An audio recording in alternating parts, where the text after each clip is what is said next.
Cimeta, Namo Buddhaya. Mungkin bisa dinyalain suaranya kali. Ya. Halo Cimeta, Namo Buddhaya. Namo Buddhaya. Iya, ya sebelum Cimeta sharing, mungkin saya coba bacakan dulu kali ya profil Cimeta ya, biar kita sama-sama kenal dulu. Ya, oke. Ini profil dari Cimeta kurang lebih nama ini Cimeta Surya Wijaya Eskom MCH. Sekarang statusnya menikah, udah punya 1 putri ya Ci ya. Ya. Cimeta sendiri udah menjadi praktisi meditasi sejak umur 6 tahun sampai sekarang dan sudah memiliki kemampuan dari sejak masih di dalam kandungan. Waktu SD sudah mulai melihat penampakan-penampakan yang mungkin nggak terlalu seram. Lalu di masa SMP-nya sudah mulai melihat penampakan-penampakan yang yang agak seram dan juga bisa mendengar suara-suara dan bisa berkomunikasi dengan makhluk-makhluk baik itu dari alam dewa maupun alam peta. Di masa SMA-nya kemampuannya mulai tidak terkontrol, jadi selain dapat melihat para makhluk juga melihat pikiran-pikiran setiap orang secara spontan. Akhirnya Cimeta pergi ke wihara hutan di Wat Pabantat di tahun 2004 untuk berlatih meditasi dengan tujuan melatih dan mengontrol kemampuan di bawah bimbingan Luangta Mahaboa dan Luangpo Panyawado ya. Cimeta sendiri udah banyak ngisi sharing Dharma Talk di Indonesia, ada di Samarinda mulai dari tahun 2006, di Surabaya, Medan, Sumatera Utara, Palembang, Pekanbaru, Jakarta, Tangerang, bahkan sampai Singapura juga, Pontianak dan juga beberapa wihara, antara lain Wihara Padumutara, Wihara Dharma Meta, Wihara Lampung, dan juga Indonesia Buddhist Community.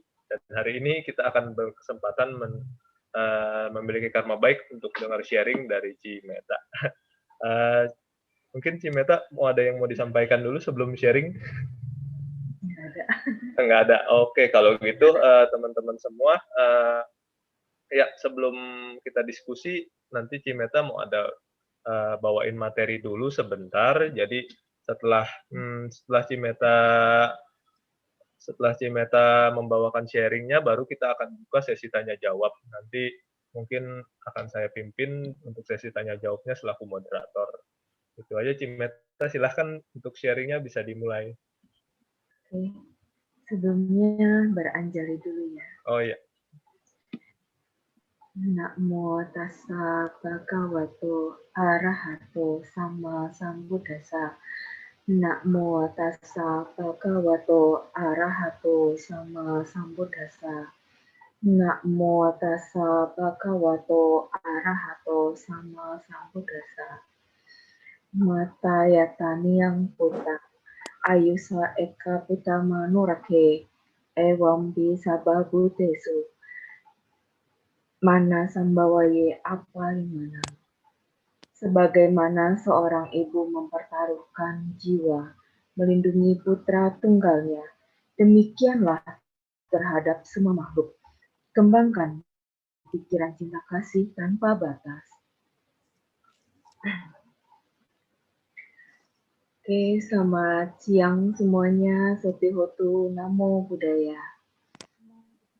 Ya, sebelumnya saya ucapkan terima kasih kepada pengurus Wihara Arya Dhamma untuk mengisi Dhamma Desana pada siang hari ini dengan tema cinta kasih kepada semua makhluk. Mungkinkah? Ya, mari kita pahami terlebih dahulu. Cinta kasih dalam agama Buddha adalah cinta kasih yang universal. Tiada batas, tiada hingga, kepada semua makhluk di seluruh alam semesta. Makhluk hidup apapun juga, yang lemah dan kuat tanpa kecuali, yang panjang atau yang besar, yang sedang, pendek, kecil, ataupun yang gemuk, yang tampak dan yang atau tidak tampak, yang jauh ataupun yang dekat, yang telah lahir atau yang akan lahir. Oh, dia yang bisa komunikasi sama arwah, Cus. Dia bisa. Cara praktek cinta kasih universal adalah tidak pilih-pilih dalam memancarkan cinta kasih. Dimulai dengan memancarkan cinta kasih untuk diri sendiri terlebih dahulu, kemudian kita pancarkan cinta kasih ke orang-orang terdekat kita, kemudian ke semua makhluk yang berhubungan karma dengan kita. Selagi berjalan, berdiri, duduk, ataupun berbaring sebelum terlelap, sepatutnya kita pancarkan cinta kasih kepada semua makhluk. Terus, bagaimana kita tahu hasil dari praktek cinta kasih ini efek ke diri kita sendiri? Itu kita bisa merasakan kalau orang yang selalu berlatih mengembangkan cinta kasih, dia mampu mengendalikan dirinya sendiri dengan dia mengontrol pikiran, ucapan, dan tingkah lakunya. Jadi, enggak sembarangan bertindak. Orang yang sering mancarin cinta kasih, kepedulian terhadap sesamanya tinggi. Jadi, simpati, empatinya itu ada di dalam diri. Jadi, enggak egois banget. Setidaknya dia masih ada rasa tidak tega terhadap orang lain atau makhluk lain yang menderita. Gitu. Kemudian, orang yang suka mengembangkan cinta kasih biasanya jarang mimpi buruk.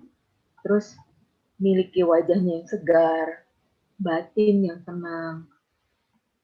Jadi dalam kehidupannya dia tidak terlalu pusing dengan masalah-masalah yang timbul karena dia tahu ini suatu hari pasti selesai, pasti beres karena batinnya tenang. Jadi dia yang menyadari ini yang terjadi adalah karmaku sendiri. Gitu. Oleh sebab itu, dengan kita sering memancarkan cinta kasih, kita bisa mengubah gelombang pikiran kita yang terbiasa negatif menjadi lebih positif. Itu secara tidak langsung kita sadari atau tidak kita sadari. Dengan sering pancarin cinta kasih, pikiran kita jadi lebih positif. Yang biasanya emosional jadi berkurang. Setidaknya enggak separah yang sebelum-sebelumnya. Terus semakin kita sering praktekin, hasilnya kita pasti akan berasa. Tapi ingat, jangan pernah terbiasa mengeluh. Karena kebiasaan orang adalah mengeluh. Jadi kalau kita mengeluh, itu membuat dampak negatif pada pikiran kita. Akhirnya keucapan negatif dan ketingkah laku negatif.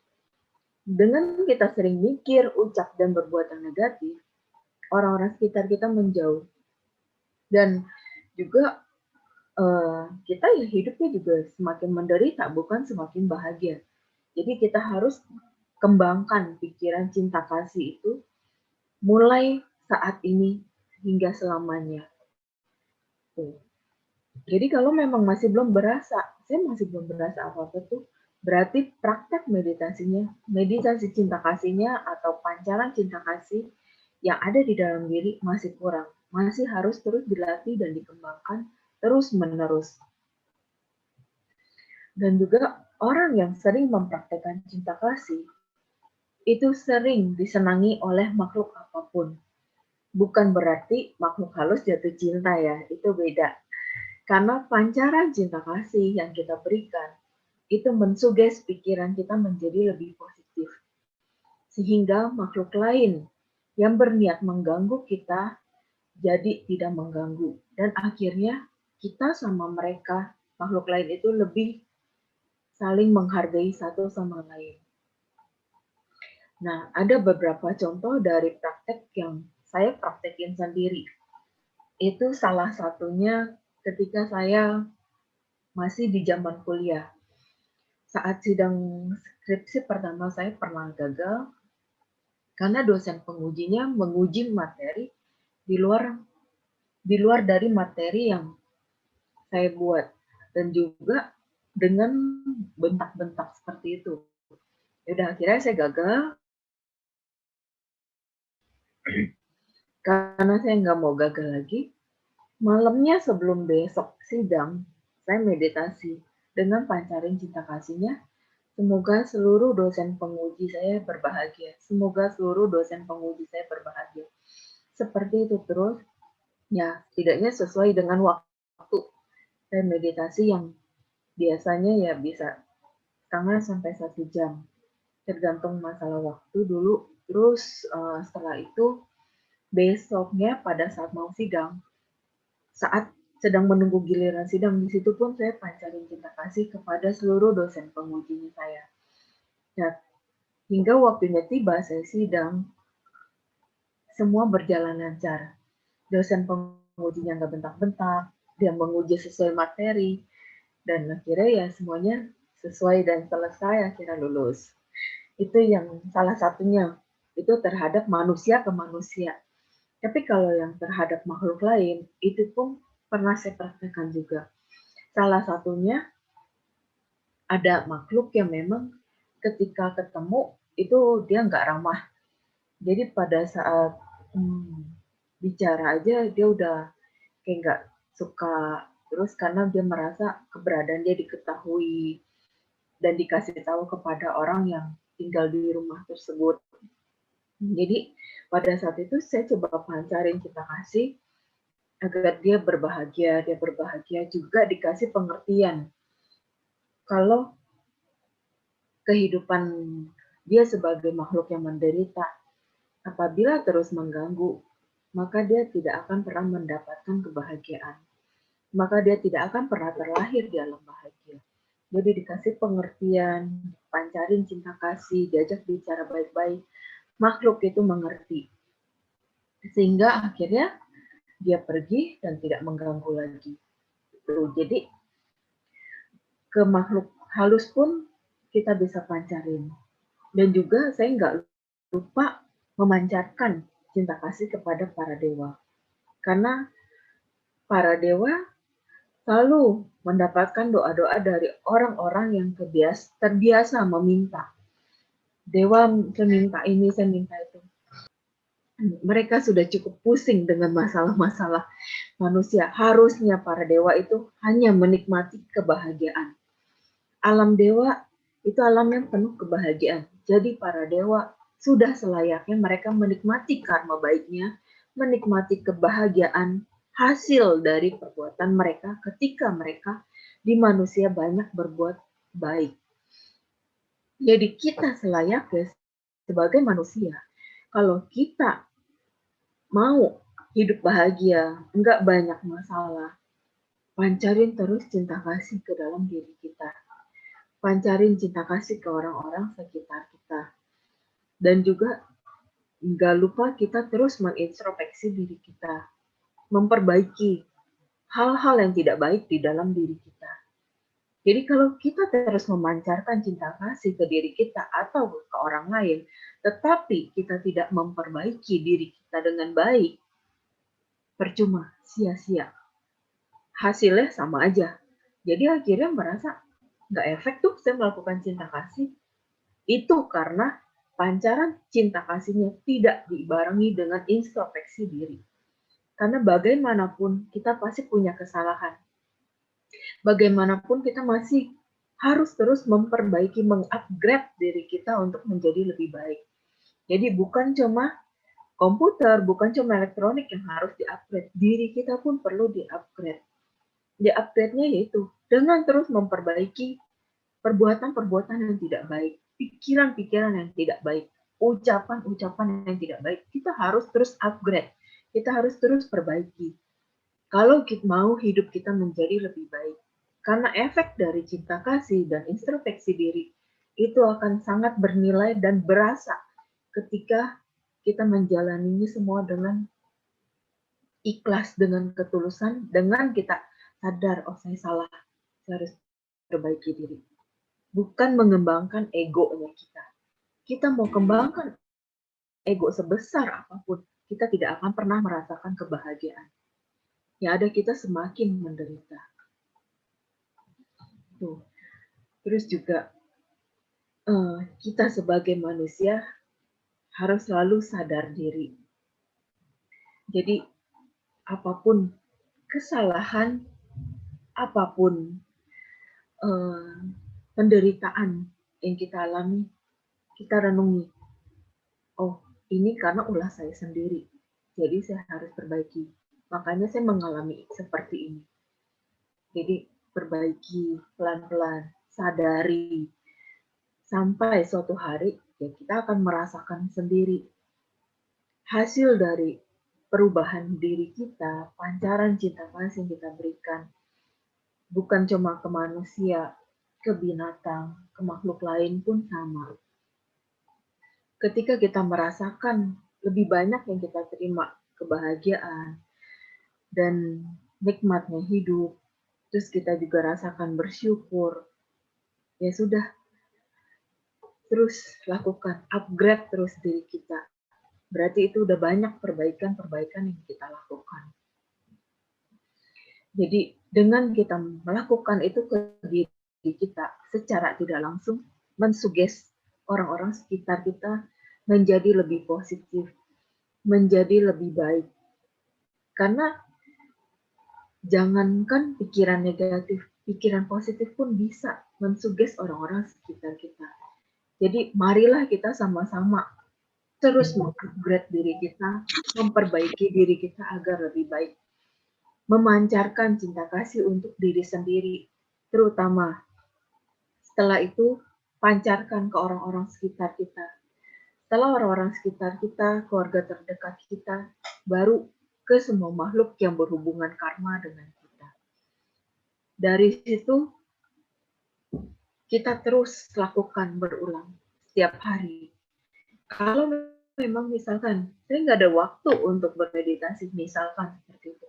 Oke, kalau nggak ada waktu, 5 menit aja, apakah nggak ada waktu? 5 menit sebelum tutup mata tidur, pancarin cinta kasih ke diri sendiri, ke keluarga, orang-orang sekitar, dan ke semua makhluk yang berhubungan karma dengan kita.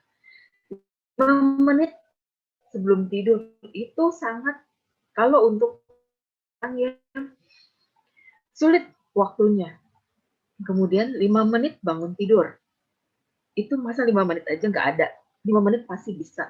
Jadi 5 menit sebelum tidur dan 5 menit sesudah bangun tidur.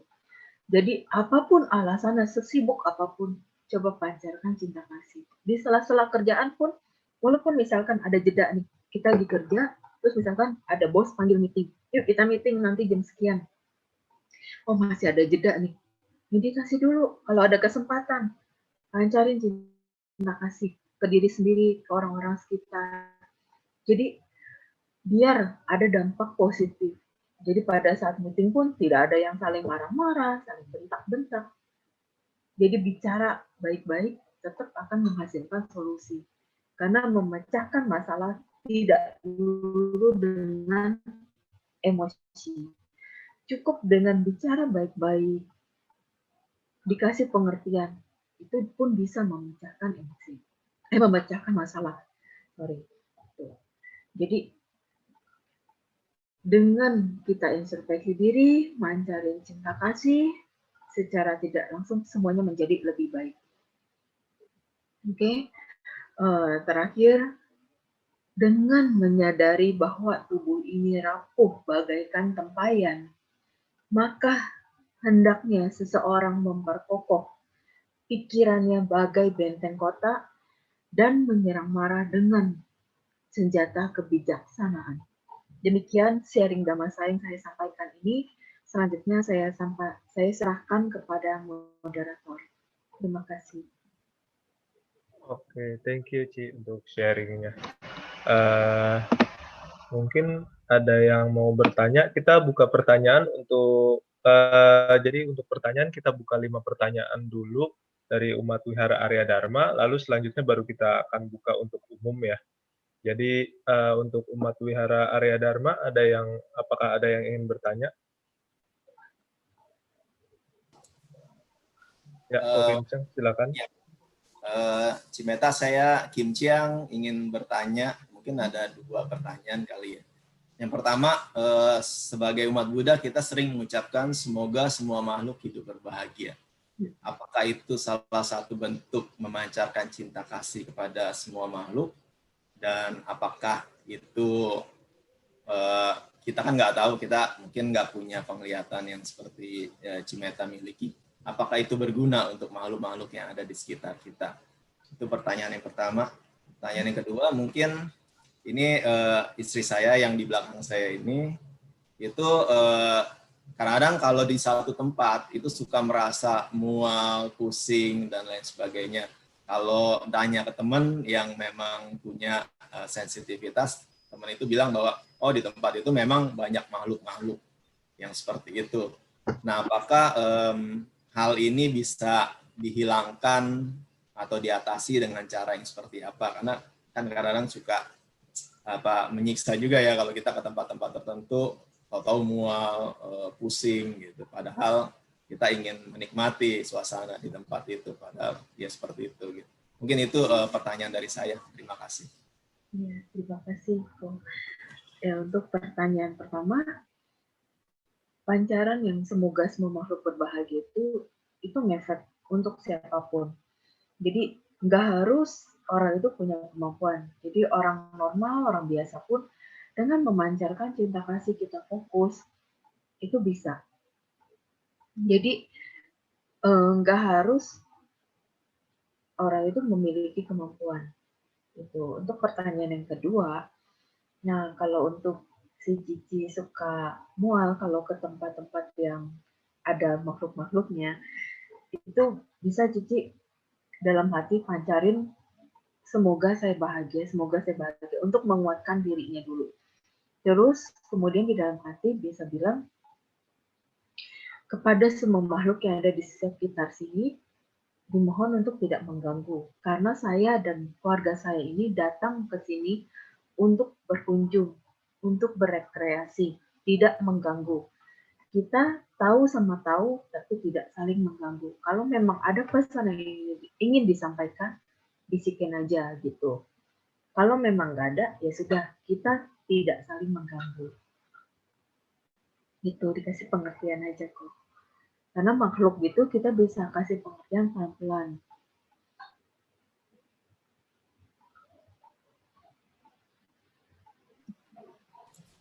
Mungkin itu kategori istri saya berarti cukup sensitif dengan keberadaan makhluk-makhluk seperti itu ya.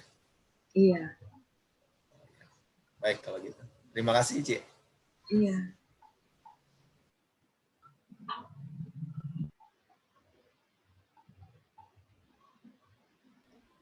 Ya, mungkin ada pertanyaan berikutnya dari Umat Wihara Arya Dharma. Untuk teman-teman yang baru join, yang dari luar kota dan sebagainya, yang mungkin kita juga baru perkenalan hari ini, mungkin kalau ada pertanyaan bisa ditulis di kolom chat dulu, nanti bisa saya bacakan setelah sesi tanya jawab dari Umat Wihara Arya Dharma. Dari Umat Wihara Arya Dharma ada yang mau nanya lagi mungkin? Silakan kalau ada yang mau nyalain mic-nya. Ya, Cika, silakan. Hud, saya Ika dari Arya Dharma. Ci, saya mau nanya gini, kalau misalkan kayak anak kecil gitu bisa melihat hal-hal yang kasat mata lah gitu ya. Nah, itu kan kadang kan kita suka pakai info gitu kan, jujur ya. Kadang masih suka pakai info, terus suka ada pakai bawang merah, katanya bawang putih. Nah, terus kalau untuk mensiasati anak kecil yang bisa ngelihat itu gimana ya? Gitu. Terus kan katanya kalau misalkan anak kecil itu kan lebih sensitif. Kalau misalkan ngelihat atau dipegang apa kan itu katanya panas gitu kan. Nah itu mensiasatinya gimana sih? Makasih. Gitu. Ya. Kalau anak kecil itu sebenarnya jangan ditakut-takutin juga. Jadi dia bisa ngelihat atau tidak bisa ngelihat. Jangan pernah ditakut-takutin.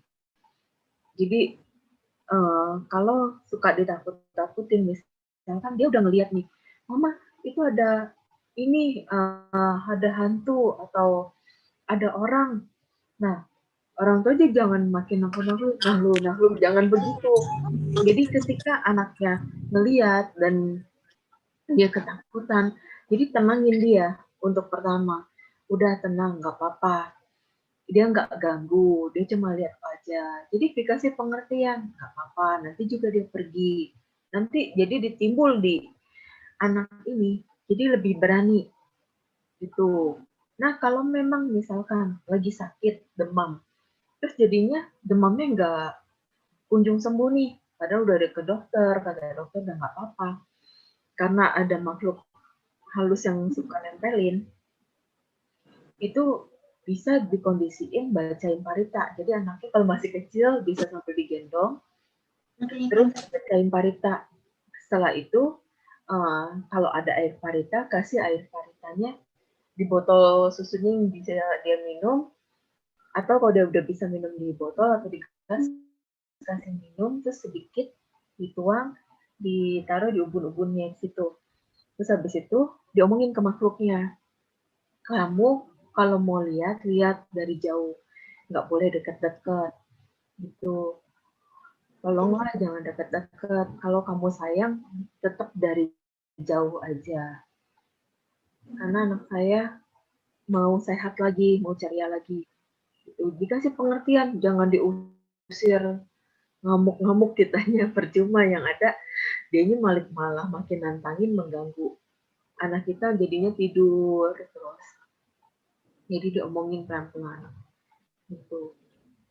Kalau untuk mencegahnya, misalkan anak kitanya sensitif, kalau suka pergi-pergi keluar terus pulang ketempelan, itu boleh dipakai hook. Terus kalau ada bangle ya boleh bangle seperti itu. Terus ya biasanya ada tradisi-tradisi tertentu yang memang bisa ya untuk mencegah makhluk-makhluk itu nggak nempelin anak-anak kalau kita bawa ke tempat-tempat yang agak angker. Gitu.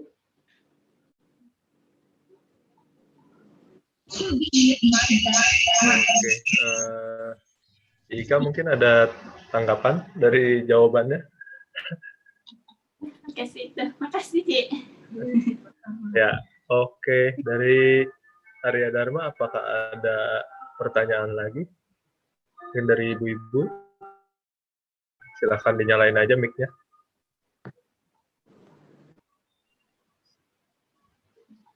Ada yang mau bertanya? Saya deh, Tak. Oh ya, si Sela ya? Ya. Ya, silakan Sela. Oke, Namo Buddhaya Cimeta dan teman-teman semua. Ya. Aku ada pertanyaan nih, Ci, 2. Yang pertama tuh tentang di rumah kan biasanya di setiap tempat gitu ya, Ci, kan pasti ada penunggunya dong, Ci. Mau nanya, penunggunya itu taruhlah mungkin yang terlahir di alam peta, bisa dibilang seperti itu kan. Nah, penunggunya itu kan di dalam satu rumah itu dia kenapa? Maksudnya misalnya nih ya, misalnya kayak keluarga saya nih, adalah misalnya terlahir di alam peta nih di rumah saudara saya. Nah, terus misalnya kita udah pindah rumah nih, Ci, udah pindah rumah, udah nggak tahu lah misalnya udah nggak di situ lagi. Apakah penunggu, maksudnya saudara yang terlahir di alam peta itu ikut kita pergi atau di dalam rumah itu gitu, Ci. Soalnya kan kadang-kadang kalau kita ke rumah atau ke tempat apa pasti bilangnya ini penunggu nih dari zaman dulu dari apa gitu. Maksudnya tempat dia di satu tempat itu atau dia pergi ke sana keluarganya untuk minta bantuan kayak minta pertolongan mungkin dari doa atau apa. Ngerti kan Ci maksudnya? Itu yang pertama. Terus yang kedua, Ci, misalnya dalam kehidupan sehari-hari ini yang sekarang kita banyak mengembangkan cinta kasih dan lain sebagainya. Kan kita mungkin terlahir di kehidupan selanjutnya akan jadi lebih baik lah, misalnya mungkin jadi orang terpandang, kaya raya atau apa gitu. Tapi di kehidupan selanjutnya itu kita kayak karma buruk gitu, maksudnya kayak suka marah-marah atau lupa lah dulunya kita berbuat baik, menjalankan dharma, tapi setelah kita terlahir jadi semuanya serba ada, kecantikan apa semua, tapi kita tuh malah turun karmanya. Maksudnya itu kenapa bisa kayak gitu, Ci? Soalnya kan di kehidupan sekarang, misalnya di kehidupan dulu kan kita menjalankan dharma. Kenapa di kehidupan sekarang yang akan datang kita malah kayak merosot gitu? Itu aja sih, Ci. Oke. Iya. Kalau untuk yang masalah penunggu rumah ya, itu nggak selalu sama keluarga kita yang terlahir di alam peta. Memang kadang-kadang ada, kadang-kadang ya kalau leluhur kita yang terlahir di alam peta itu datang, dia menetap, misalkan dia melekat dengan rumah tuanya. Terus udah gitu tahu nih ada keluarga yang bisa melihat, oh si ini masih di sini nih, udah lakukan pelimpahan jasa. Nah setelah lakukan pelimpahan jasa, kalau bisa diundang Bante ke rumah, terus dari keluarga dana makan, terus lakukan pelimpahan jasa dan juga minta Bante untuk memberikan dhamma mengenai kemelekatan yang tidak perlu dilakukan lagi gitu. Jadi biar dia sadar si almarhum itu kalau melekat dengan suatu tempat ini membuat dia menderita lebih lama. Gitu. Terus juga kalau memang si almarhum ternyata melekatnya dengan sanak keluarga yang masih hidup, dengan anaknya, dengan istrinya atau dengan suaminya, itu juga bisa dengan dikasih pengertian. Kalau memang anaknya, istrinya, suaminya bisa jaga diri, nggak akan macam-macam. Jadi dikasih banyak pengertian-pengertian dari keluarga sendiri. Jadi gimana caranya? Itu ngomong aja dalam hati. Karena dia mengerti. Terus juga kalau memang yang penunggu rumahnya bukan sanak keluarga atau bukan leluhur kita, itu makhluk-makhluk yang berada di rumah ini tersebut itu memiliki hubungan karma dengan kita. Maka itu perlu dipancarkan semua makhluk yang berhubungan karma dengan kita, yaitu termasuk para penunggu rumah yang tinggal bareng dengan kita di sini. Itu. Jadi dengan kita sering pacarin cinta kasih itu pun efek. Dan kalau penunggu rumah biasanya tidak pernah mengganggu penghuni, tetapi bisa membantu penghuni, misalkan punya pembantu atau punya suster atau punya supir yang memang nakal. Nah itu bisa, walaupun kita tidak meminta makhluk itu untuk mengganggu, dia dengan spontannya mengganggu para supir, suster, dan pembantu yang nakal itu, jadi dia ketakutan lah, jadi dia mau keluar. Tuh. Jadi si makhluk itu udah merasa ini rumahnya dia juga, jadi dia juga harus melindungi tuan rumahnya yang ada di sini. Nah, bisa seperti itu. Terus kalau yang untuk pertanyaan kedua, kenapa yang di kehidupan dulunya banyak berbuat baik, terus mengkondisikan karma yang baguslah untuk di kehidupan ini. Tapi di kehidupan ini, ketika dia sudah mendapat karma yang bagus, malah membuat karma yang buruk. Yaitu balik lagi ke kesadaran kitanya sebagai manusia. Memang tidak semua orang bisa mengingat masa lampaunya. Tetapi setidaknya menyadari, oh saya sekarang hidupnya enak. Oh saya sekarang hidupnya berkecukupan. Oh sekarang saya punya wajah yang cantik. Oh saya punya wajah yang ganteng. Oh saya punya segala sesuatunya yang bagus, yang enak, dan semuanya udah serba ada. Tetapi saya lingkungannya ini misalnya buruk, memberikan pengaruh-pengaruh buruk. Kita harus sadar, ini nggak baik pengaruh buruk ini untuk diri kita. Ya sudah, jadi kalau memang pengaruh buruk ini nggak baik untuk kita hindari. Tapi kalau memang ada kerjaan yang berhubungan dengan lingkungan yang tidak baik ini, ya sudah hanya sebatas kerjaan. Nggak perlu kita ikut tenggelam di dalamnya. Yang penting kita harus selalu sadar. Saya tidak boleh terjun ke hal-hal yang tidak baik. Kita harus menyadari. Karena kalau kita nggak pernah menyadari, ini nggak baik, ini baik, ya udah, kita akan hancur sendiri. Kita sama aja menjerumuskan diri kita ke lubang yang salah. Gitu. Jadi itu seperti kita, ya sekarang jadinya nanam karma buruk lagi. Untuk the next life, yang kehidupannya akan turun lagi. Yang di sini udah enak, karena kita kondisikan yang dulu, tapi di kehidupan berikutnya malah kita turun. Tapi itu kan Ci bagi yang mengerti Dharma kan, yang kalau bagi yang nggak mengerti Dharma kan susah. Yaitu semua manusia itu punya kebijaksanaan masing-masing.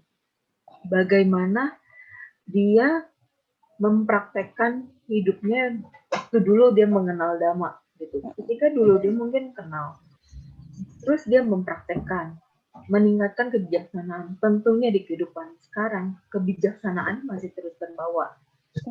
Tapi kalau memang di kehidupan sekarang dia tidak mengenal Dhamma, terus tidak ada kebijaksanaan, ya sudah, itu karma yang harus dia jalani.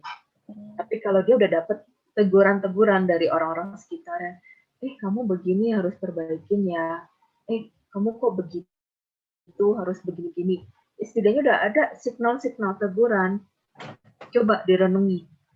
Berarti ada yang salah nih dengan diri kita, ada yang perlu kita perbaiki. Ya perbaiki, gitu. Jangan merasa benar sendiri, ego kita lebih besar karena kita lebih memiliki segalanya, nggak mau mendengar omongan orang, kita akan hancur sendiri.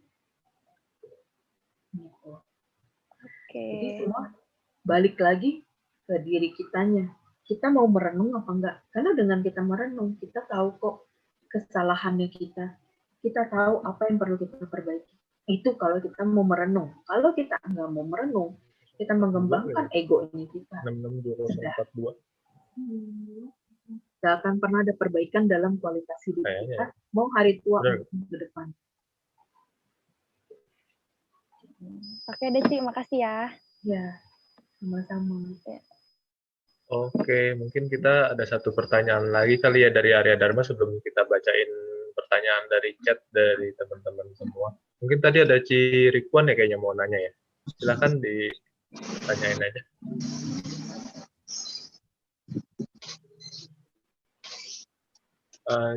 Ci, suaranya kurang kedengeran. Mungkin lebih dekat kali. Saya mau tanya ke Ika tadi tanya kalau misalkan sekiranya misalnya ada makhluk halus mendekati anak-anak gitu, kita baca paritanya apa? Terus dari itu kan suka kan di tradisi kita kan suka sembahyang Cikgue atau sembahyang untuk para leluhur tuh. Biasanya kalau di rumah kan suka masak tuh kan banyak tuh. Ya kan, maksudnya sekiranya kalau misalnya kayak kita generasi berikutnya, next-nya kita meneruskan tradisi, kita misalkan memang kita masih sembahyang juga, cuma kayak dulu mungkin ada banyak rubah macam-macam yang dipersembahkan. Kalau misalnya kita mengurangi atau mengganti dengan yang lebih praktis, maksudnya apa kita perlu kasih tahu dulu nggak ya ke leluhur ya, ini kita sembahyang dengan seadanya nih. Saya kan mungkin kita lagi apa gitu loh, Ci. Maksudnya apa kita perlu kasih tahu dulu ke mereka? Takutnya kan kalau apa tiba-tiba diganti, apa marah nggak ya mereka ya?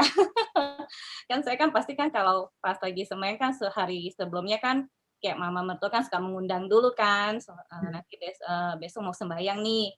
Nah nanti besok sembahyang pada datang gitu untuk maksudnya menikmati seperti itulah, Ci. Ya kira-kira kayak gitu, Ci. Iya. Kalau untuk yang pertama tadi parita ya, Ci. Iya. Nah, kalau untuk parita yang perlu dibacakan, biasanya tersingkat dan tersimpel sih Wandana, Tisarana, Abaya Parita. Itu. Terus, tapi kalau memang mau baca parita yang cukup panjang, boleh di Wandana, Tisarana, sama Wandana, Tisarana, kalau mau yang agak panjang boleh ada ditambahin Ratana Sutta. Tapi kalau mau yang singkat aja, Wandana, Tisarana, Abaya Parita. Wandana, Tisarana, sama Abaya Parita ya, oke. Ya. Nah, terus untuk yang pertanyaan kedua, untuk mengenai sembahyang-sembahyang tradisi itu,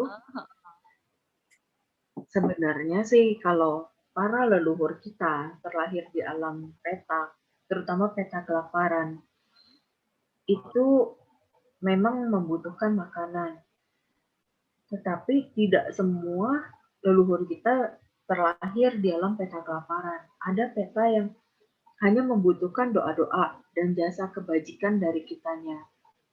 Jadi, kalau kita ada sembahyang leluhur, ya kita undangnya kepada semua kepada para leluhur dan semua makhluk yang berhubungan karma dengan keluarga ini dipersilahkan gitu untuk menerima makanan persembahan ini. Dan juga apabila kalau makanan persembahannya terlalu banyak dan bisa dibilang sampai mengorbankan makhluk lain, itu sebenarnya tidak disarankan. Karena makhluk yang terlahir di alam peta kelaparan, walaupun dia sangat suka daging yang disajikan, tetapi tahu daging itu sengaja dipersembahkan untuk mendoakan dia, tidak akan pernah diizinkan untuk menyentuh. Jadi setiap daging-dagingan yang disajikan, tidak ada yang bisa disentuh oleh para leluhur kita bagi yang terlahir dalam peta kelaparan. Mereka biasanya hanya ya tentunya nasi, sayur, buah gitu. Tapi itu bukan benar-benar nyentuh yang dimasak ya. Ini jadinya gaib di alam mereka. Kalau kita memang sudah mendoakan untuk dipersembahkan kepada mereka. Jadi itu akan spontan, jadinya bentuknya gaib di mereka. Jadi bukan berarti makanan yang kita sajikan di meja sembahyang itu diacak-acak. Gitu. Apabila ada perubahan rasa, itu bukan karena makhluk, tapi karena memang sudah didiamkan beberapa jam. Jadi itu akan efek kepada rasa yang kita sajikan. Dari panas ke dingin ya tentu kan rasa makanan beda.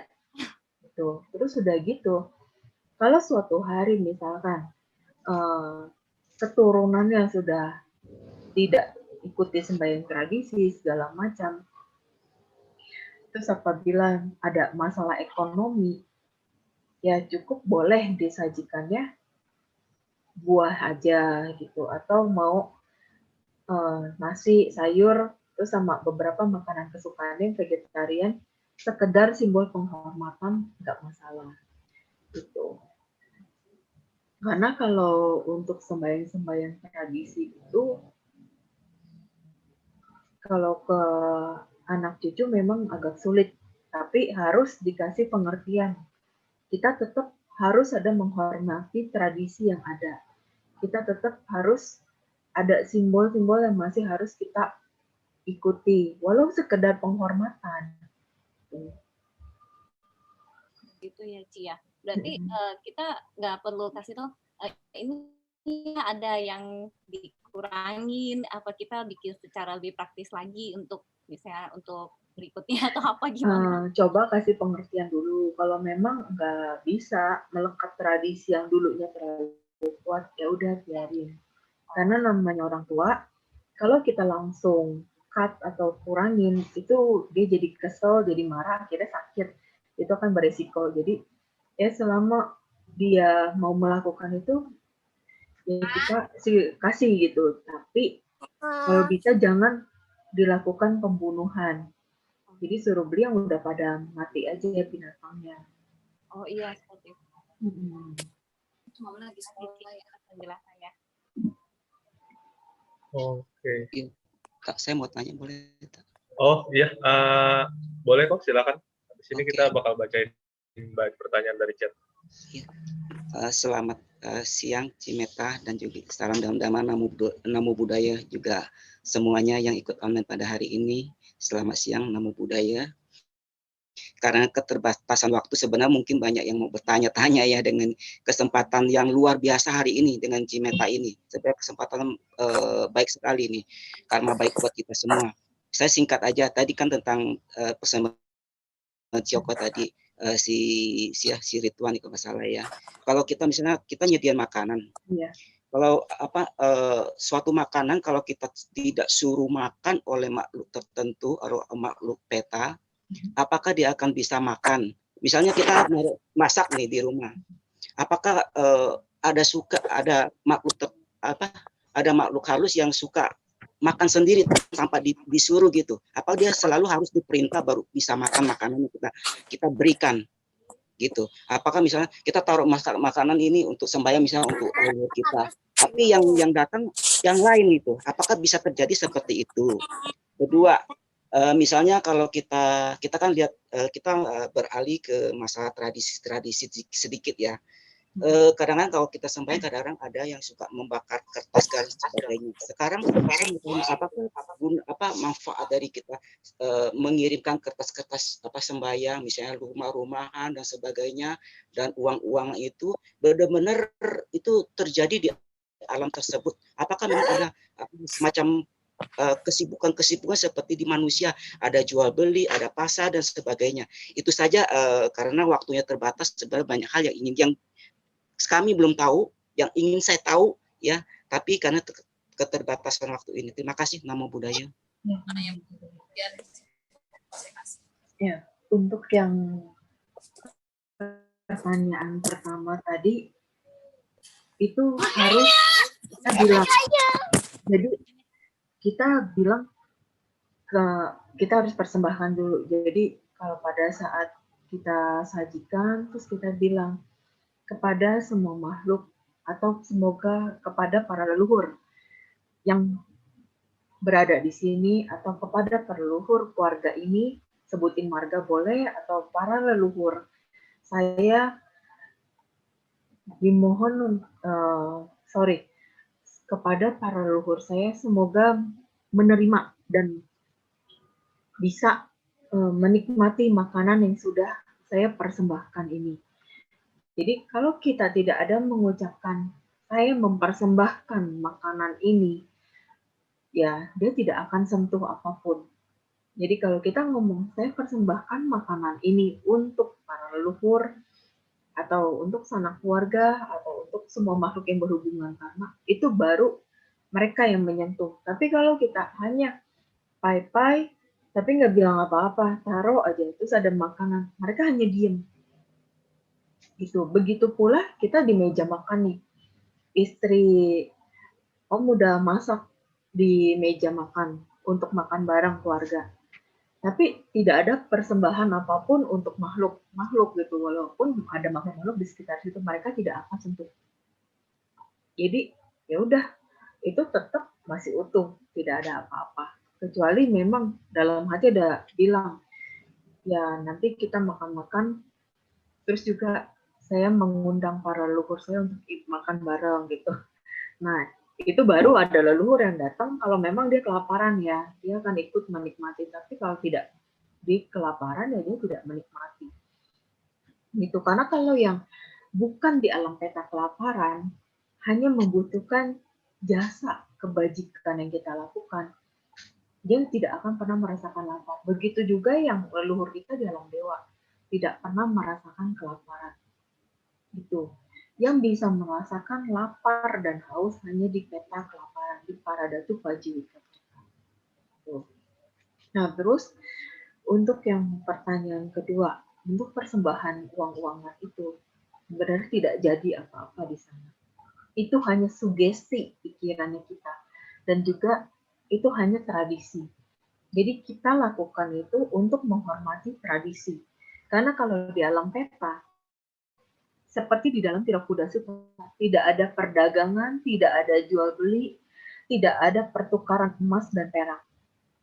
Karena kalau mau tahu gambaran alam peta itu seperti apa, kita berada di dalam suatu ruangan yang hampa udara. Jadi ruangan kotak, nggak ada jendela, nggak ada pintu. Seperti itu kondisi alam peta. Gelap gulita. Lihat di atas ada langit. Langit tidak terlihat, di bawah ada lantai. Semuanya gelap.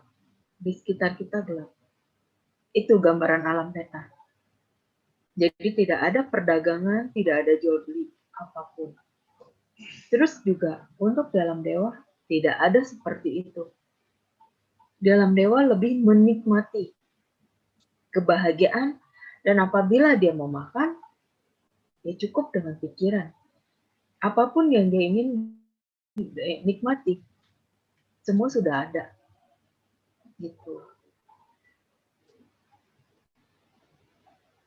Oke, terima kasih. Sementara ya mungkin yang lain kesempatan. Terima kasih. Namo Buddhaya. Oke, thank you. Mungkin kita bisa bacain, saya bisa bacain beberapa pertanyaan dari teman-teman. Ada yang nanya di chat. Ini ada dari Kohari Sutanto Agung nanya, Kalau membaca tekan meta tapi belum bisa mendapatkan feel-nya, apakah berguna dan bermanfaat dan masih bisa dirasakan makhluk lain? Dan apakah makhluk lain di alam neraka atau asura juga bisa merasakan pancaran cinta kasih kita? Itu gimana, Ci? Untuk membacakan cinta kasih tapi belum mendapat feel, itu yang dimaksud feel-nya seperti apa ya? Karena dalam kita memancarkan cinta kasih, itu kita hanya butuh fokus, bukan feel.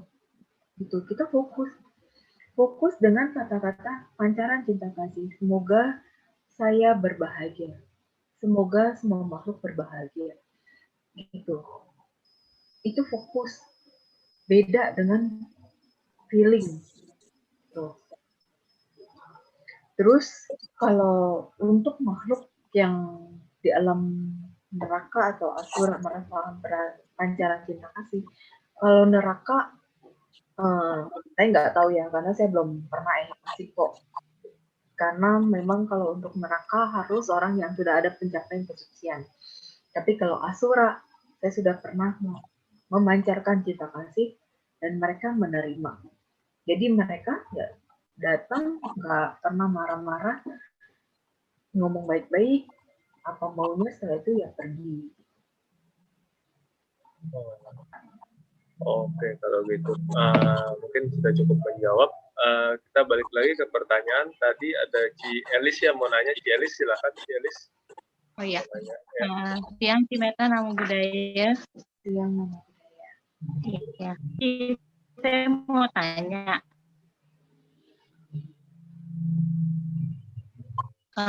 Saya pernah saya hamil itu saya tahu keadaannya udah kurang lebih 1 bulan atau 3 minggu.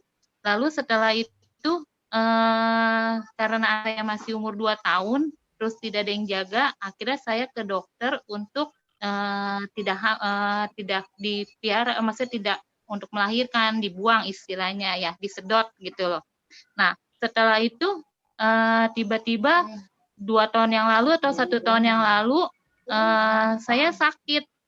Nah, setelah sakit tiba-tiba saya merasakan sakit banget. Setelah merasakan sakit banget, tiba-tiba saya muntah-muntah, terus tiba-tiba ada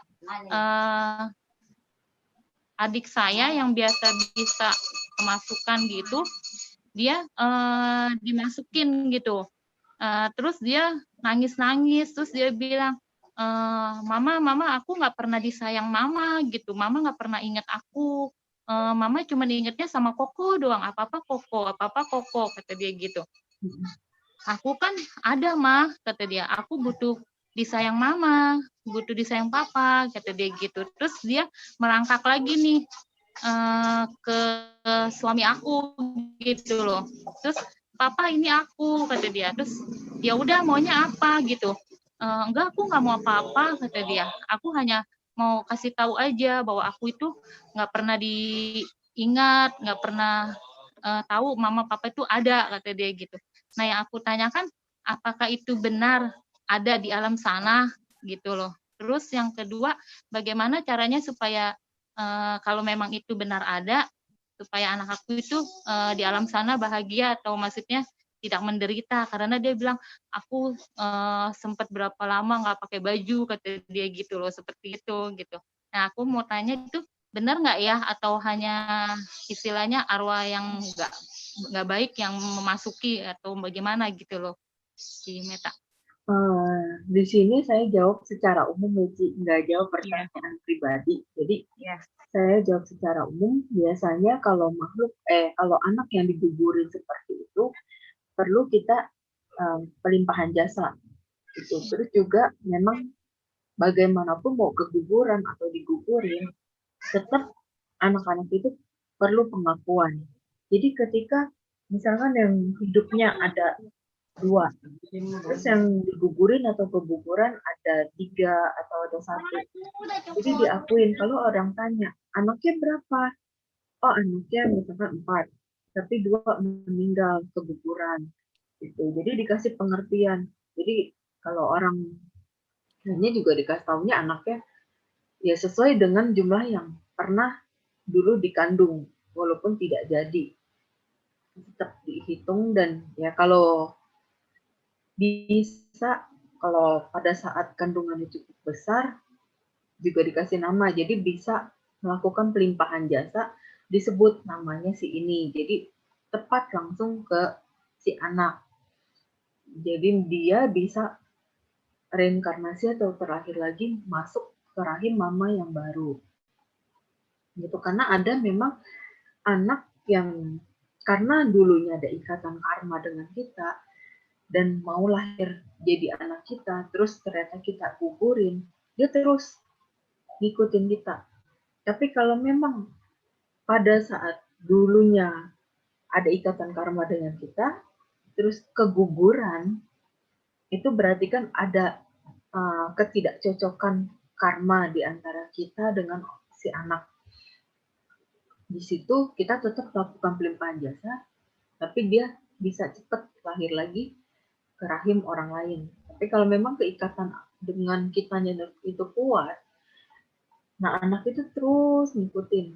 Jadi perlu dilakukan pelimpahan jasa berkali-kali atau dilakukan sanggadana gitu. Sanggadana kan jumlah bikunya 4 atau 5. Kalau patidana biasa kan 1 atau 2 pun cukup. Nah, kalau dia misalkan sempat didatangin, misal dia nggak pakai baju, dia menderita dana jubah ke Bante, bukan dibakarin baju-bajuan, karena nggak jadi apa-apa di sana juga. Jadi kalau dia butuh baju, dana jubah ke Bante atas nama si anak atau almarhum. Jangankan anak deh, semua sanak saudara kita, kalau ada yang meninggalnya nggak wajar, atau ada ketika meninggal dia butuh makan, butuh baju, butuh sendal, itu kita bisa dana ke Bante. Dana jubah, dana makan, dana sendal untuk Bante.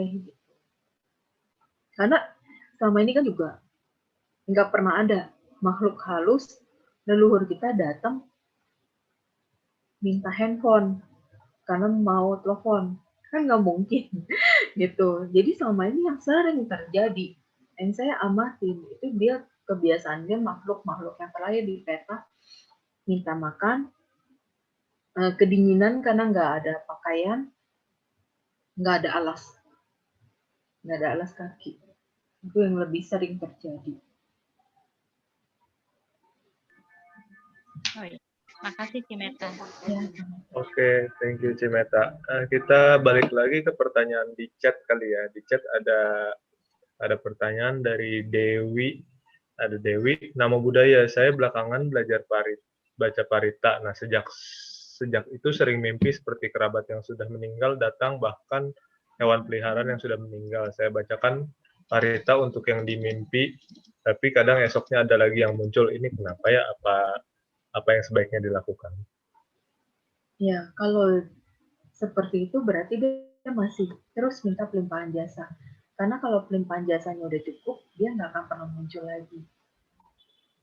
Berarti itu untuk memancarkan cinta kasih kepada semua makhluk yang berhubungan karma dengan kita.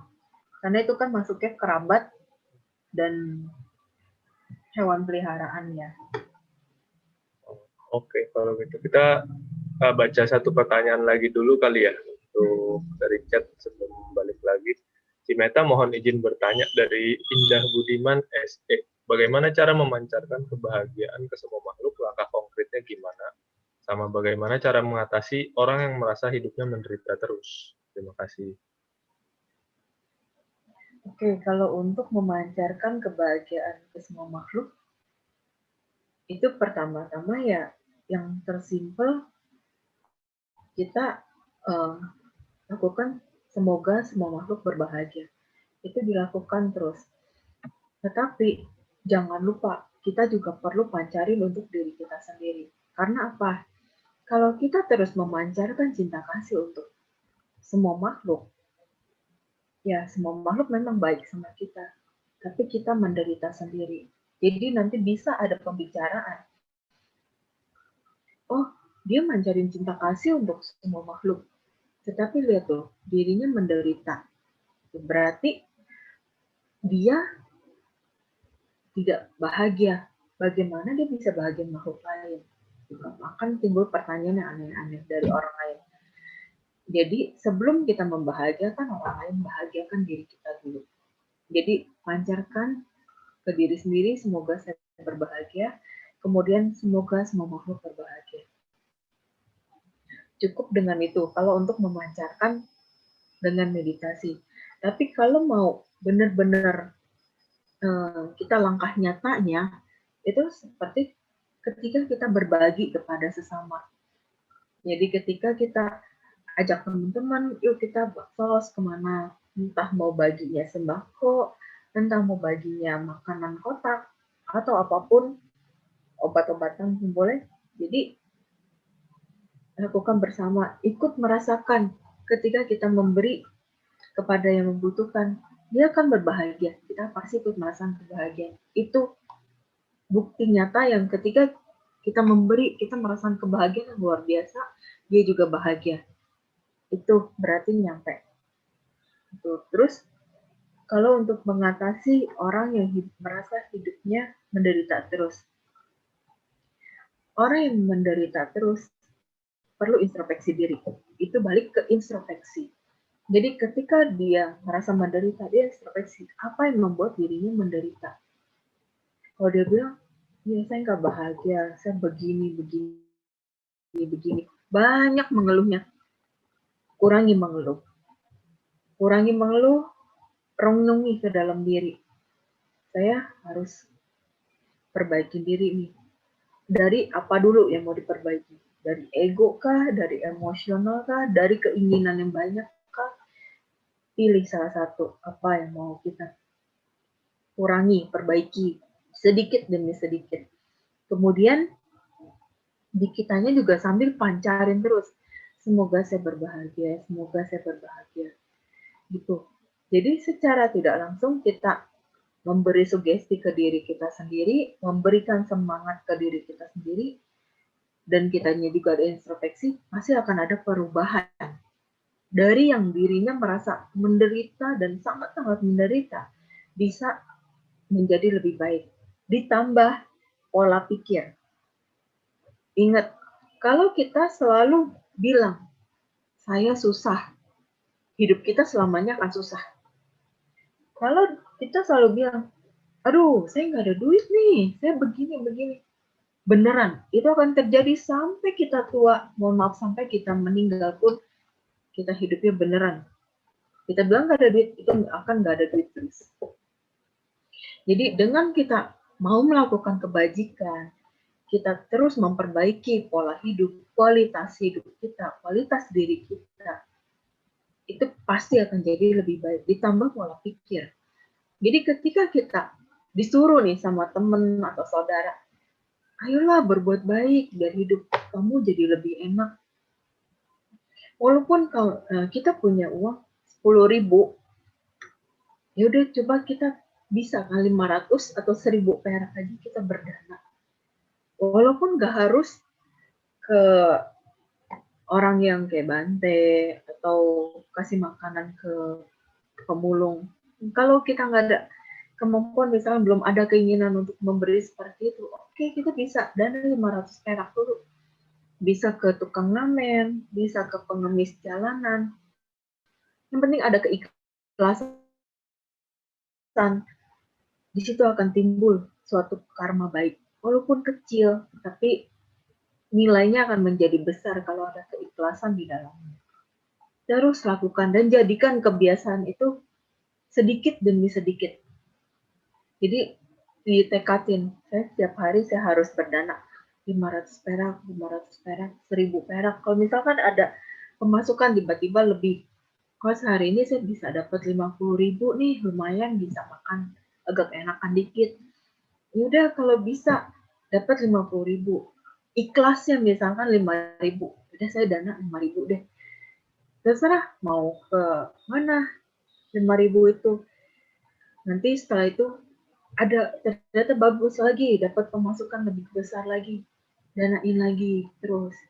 lakukan berdana itu terus-menerus seumur hidup. Dan apabila semakin membaik, dan apabila ada orang nih yang misalkan teman atau saudara, nih mau pinjam sekian-sekian. Kalau memang tidak mau meminjamkan, jangan pernah bilang, aduh saya nggak ada duit nih. Ingat, itu akan terjadi di kemudian hari, beneran kita tidak punya uang. Jadi kalau memang kita tidak mau meminjamkan, kita bilang, aduh mohon maaf ya, saya tidak bisa pinjamkan karena ada kebutuhan lain yang ingin saya pakai. Gitu. Begitupun dengan hal-hal yang lain, kita harus pikir baik-baik sebelum kita ucapkan.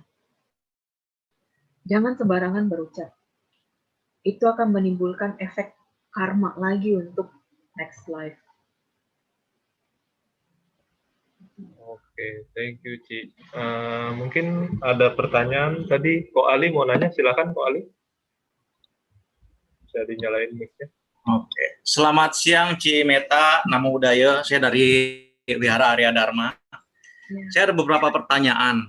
Seperti kita tahu ya, kehidupan ini kan bukannya kehidupan di alam manusia aja ya, ada juga di alam-alam yang lain. Yang umum yang kita tahu itu di alam peta. Nah, yang mau saya tanyakan, bisa nggak yang di alam peta itu, misalnya kita ada nggak suka sama seseorang, misalnya ada iri, kita suruh nih makhluk peta ini untuk mengganggu misalnya gitu, mengganggu, lu suruh tuh gangguin dia tuh, gua nggak seneng sama dia. Apakah ada kejadian seperti ini? Terus yang kedua, kalau memang ada kejadian seperti ini, kira-kira kita sebagai umat Buddha yang awam nih ya, apa yang harus kita lakukan? Parita apa saja yang harus kita bacakan? Ya, kita sebagai umat awam, boro-boro kita bisa ingat parita, kita begitu ngelihat wujud peta aja kita udah kabur gitu loh. Jadi kira-kira apa yang harus kita lakukan ini? Itu aja sih pertanyaan saya. Terima kasih, Namo Buddhaya. Budaya. Nah, kalau untuk makhluk peta itu disuruh, itu sulit untuk bisa langsung bekerja atau jalan, kecuali si orang yang nyuruhnya adalah, mohon maaf, orang paranormal. Jadi kalau paranormal itu bisa melakukan, kerja ini si ini, nanti ada imbalannya gitu dari si paranormal itu. Ya makhluk itu bisa. Nah, ketika makhluk itu misalkan disuruh gangguin kita, karena si orang yang paranormal yang nyuruh itu disuruh orang karena untuk menyakiti kita atau untuk mencelakai kita. Kalau karma itu bukan milik kita, itu tidak akan kena ke kita. Tapi kalau pada saat karma buruk berbarengan berbuah, dan itu memang harus kita terima. Ya kalau kita peka, kita sadar nih, aduh, ini ada makhluk nih. Yang diganggu kayaknya bukan makhluk biasa, ya ada kiriman. Udah coba diem, ngomong dalam hati, kamu mau apa? Kalau memang kamu mau mengganggu saya, kamu sadar gak kamu melakukan karma buruk? Jadi kasih pengertian, kasih dhamma. Nah ketika kita sadari, dia ternyata misalkan ada perlawanan-perlawanan, kayak makin nunjukin barang bergerak, kayak barang bisa kelempar jatuh sendiri. Berarti makhluk itu tidak ada itikat baik. Kita bisa lakukan baca parita, seperti biasa ya, parita kebaktian, tapi ditambah Ratana Sutta, dan Patidana dan Panjasa. Setelah itu kita meditasi pancarin. Semoga semua makhluk berbahagia. Tapi tetap awalnya semoga saya berbahagia dulu. Semoga saya berbahagia. Semoga semua makhluk berbahagia. Gitu. Terus dipancarin. Cepat atau lambat, itu akan ada perubahan. Memang sekali dua kali nggak terlalu berasa, tapi kita lakukan setiap hari berulang dan berulang, itu akan berasa. Oke, Ci, makasih. Oke, kita kembali ke pertanyaan di chat kali. Ini ada dari Mona Lisa. Selamat siang, terima kasih untuk pengurus Wihara Arya Dharma. Saya Bu Mona mau tanya, Satu, bagaimana caranya mengontrol emosi dan rasa takut dengan atasan di kantor yang galak dan tidak bisa bicara baik-baik saat menjelaskan pekerjaan, dan bagaimana kita mengetahui jika orang tua kita yang sudah almarhum terakhir di alam bahagia, tetapi tidak pernah bermimpi. Terima kasih. Oke, untuk pertanyaan pertama ya, Ci, untuk mengontrol emosi, itu balik lagi dengan pancarin cinta kasih ke diri sendiri. Lakukan terus berulang-ulang. Sebelum tidur 5 menit dan sesudah bangun tidur 5 menit. Itu minimal. Mau lebih pun boleh. Gitu. Jadi terus lakukan, lama-lama itu akan berubah di dalam batinnya Cici. Jadi akan lebih netral. Jadi emosinya tidak semeledak-meledak dulu. Kalau atasan di kantor dia galak, tidak bisa baik-baik dalam menjelaskan pekerjaan, ya dari Cicinya tetap slow aja, baik gitu. Nanti dia kayak semakin membentak, semakin marah karena ngelihat Cici tuh tenang, biarinin aja. Toh suatu saat dia akan berpikir sendiri. Karena suatu kemarahan itu, semakin dia meledak, itu akan membahayakan diri yang si pemarahnya itu. Jadi kita jangan dilawan dengan marah. Kita tetap dengan slow. Jadi si bos misalnya, ini kerjain sampai banting-banting terus dengan kata-kata kasarnya. Kita cukup bilang, iya Pak, udah pergi. Gak perlu dilawan, gak perlu dibalas. Nanti dia juga suatu hari tetap akan berpikir, kenapa ya dia udah gak ngebales emosi saya? Kenapa ya dia jadi begini? Biarin itu. Nanti lama-kelamaan pancaran cinta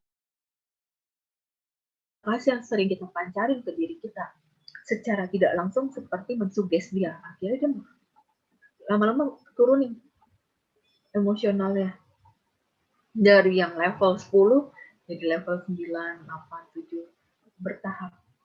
Karena namanya seorang pemimpin, namanya seorang bos, untuk mengontrol emosi itu nggak gampang.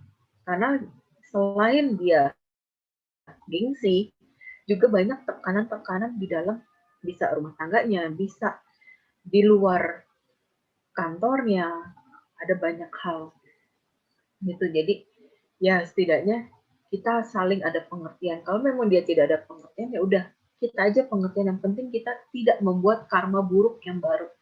Dia mau berbuat karma buruk baru, silakan. Yang penting kita tidak ikut-ikutan membuat karma buruk yang baru.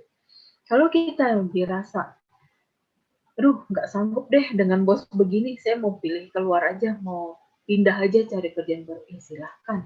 Itu keputusan. Jadi jangan pernah memaksakan. Kalau memang dirasa udah nggak nyaman, ya keluar. Karena saya pun pernah bekerja di kantoran, pernah ngalami orang-orang yang bermasalah. Kalau merasa udah nggak cocok, ya keluar. Semasih kita bisa kontrol diri, ya kita kontrol diri. Jangan ikut-ikutan dengan mereka. Gitu. Nah, untuk kalau yang pertanyaan nomor 2-nya, mengetahui orang tua yang sudah almarhum lahir dalam bahagia, tapi tidak pernah bermimpi. Nah, kalau itu kita perlu ngomong juga kalau ada meja sembahyangnya bilang, Mah, Pak, tolong datang ke mimpi ya, saya mau ketemu, saya mau lihat, saya kangen, bisa bilang seperti itu. Kalau udah bilang gitu, dia tetap nggak datang ke dalam mimpi, ya itu bisa juga ada beberapa sebab. Antara beliau sudah terlahir ke alam manusia, bisa beliau memang tidak mau, bisa juga memang beliau ya belum ada koneksi yang tepat untuk hadir ke mimpi kita. Oke.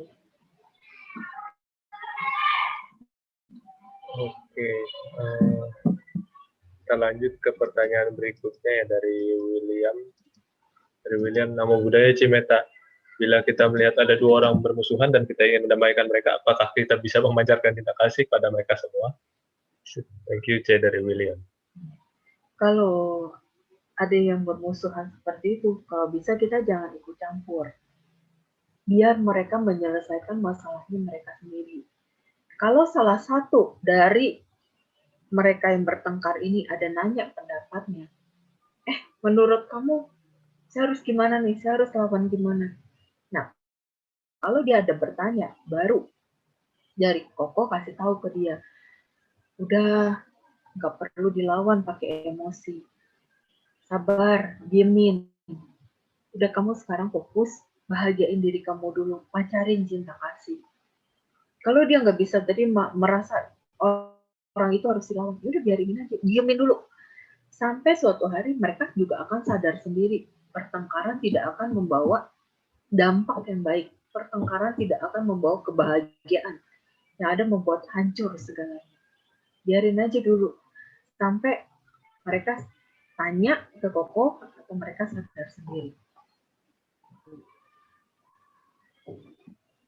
Oke. Jadi sebaiknya kalau ada kayak gitu kita ini aja sih ya, kita jadi pendengar aja dulu. Jadi pendengar ya.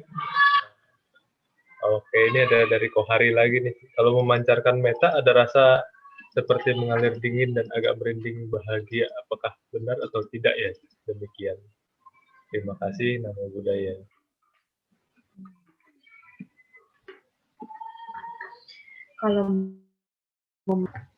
Kalau dari energi memang lebih ke arah kesejukan, dirasakan sejuk. Tapi kalau memang untuk benar-benar kita rasakan dengan real, nyata, itu terjadinya terasa di dampak di kehidupan sehari-hari. Jadi kita ketemu orang siapapun, ya mereka baik, terus juga mereka ramah. Kadang ada orang yang tidak kita kenal tiba-tiba baik sama kita, mau membantu kita, mau menolong kita. Itu karena hasil dari pancaran cinta kasih kita. Jadi ada efek ke orang-orang sekitar kita. Dan orang yang kenapa orang yang tidak kenal itu bisa tiba-tiba bantu kita. Pertama, karena pancaran cinta kasih kita. Kedua, karena orang itu juga dilampaui pernah ada ikatan karma dengan kita. Seperti datang untuk membalas budi. Bisa seperti itu. Iya. Tapi emang berarti kalau kita memancarkan meta ada energi yang bisa dirasain ya berarti sih sama orang, meskipun orang yang nggak dikenal juga. Mungkin ada energi yang mancar dari dalam diri gitu. Iya, betul. Ya. Oke, ini ada sedikit pertanyaan lagi dari Lili. Lili Namo Buddhaya mau tanya, rumah tertutup, rumah yang besar kiri kanan, depan belakang, depan rumah ada penghuni makhluk lain sehingga tidak bisa ada perubahan ekonomi di rumah. Apakah hubungan dengan karma di kehidupan lalu atau bagaimana, Cek?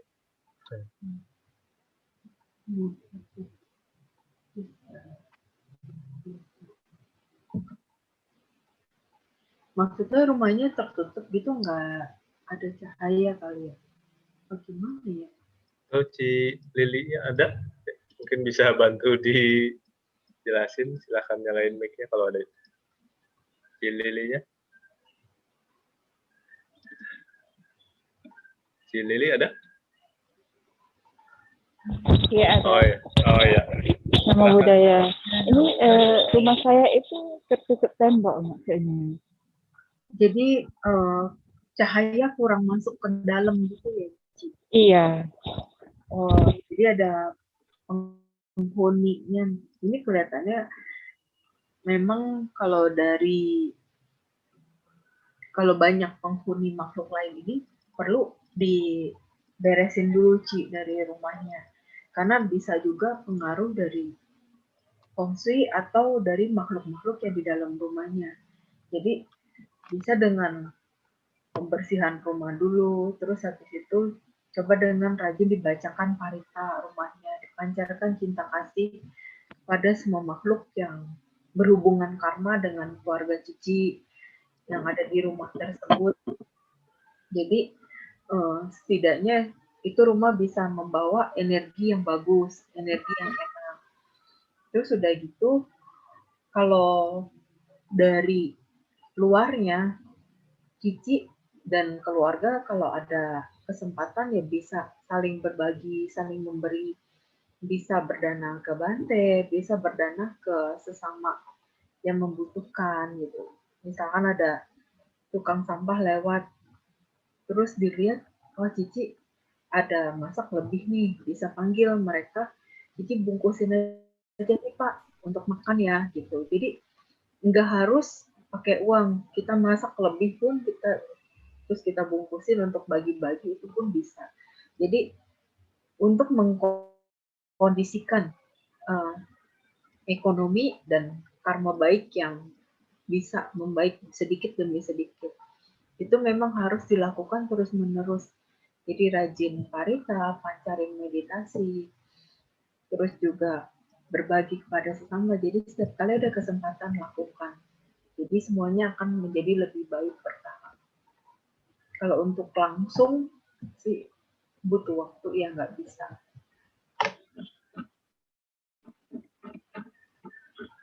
Oke, ya. Mungkin kita batasin aja kali ya pertanyaannya, nanti sekitar berapa?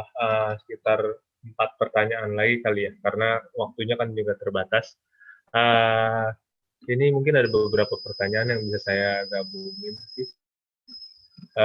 Ini dulu mungkin Galaxy A70. Halo, di Meta mau tanya kalau misalkan orang terkena black magic, apakah bisa diantisipasi dengan pancaran cinta kasih? Kalau bisa, bagaimana caranya? Sedangkan kita tidak tahu pengirim black magic. Kalau orang yang terkena black magic ini perlu pembersihan diri dulu biasanya. Jadi pembersihan dirinya, kita sebagai Buddhis ya baca parita. Kita lakukan baca parita, tapi sebelum baca parita sediakan air di altar. Jadi ketika kita baca parita, selesai pelimpahan jasa, jangan lupa pelimpahan jasanya untuk semua makhluk yang berhubungan karma dengan kita. Jadi itu pun bisa ngena ya ke musuh-musuhnya kita juga, ke orang yang tidak suka sama kita bisa kena di situ. Kemudian setelah selesai baca parita dan pelimpahan jasa, minum air paritanya sendiri. Gitu. Kalau misalkan mau dicampur daun kelor pun boleh gitu. Terus misalkan habis itu mau mandi air garam atau ditambah mandi air laut, itu pun bisa. Jadi kita lakukan pembersihan diri sendiri. Dan untuk ngeprotek, kita parita tuh harus rutin. Terus menerus. Jadi kalau bisa setiap hari, kalau biasanya setiap malam ya rutin setiap malam. Kalau biasanya setiap pagi ya setiap pagi. Terus jangan lupa pancarin cinta kasih ke diri sendiri dan semua makhluk yang berhubungan karma. Tapi kalau misalkan lagi di dalam hati nih, pengennya misalnya mau pancarin cinta kasih ke diri sendiri dulu deh. Ya udah, ke diri sendiri aja. Jangan dijadikan beban kalau makhluk-makhluk yang tidak dipancarkan ini menderita. Jadi jangan pernah dibebankan pikiran dengan hal-hal yang tidak perlu. Jadi kita fokus ketika mau bahagiain diri kita, udah bahagiain. Ketika kita mau pancarin ke semua makhluk, ya ke semua makhluk.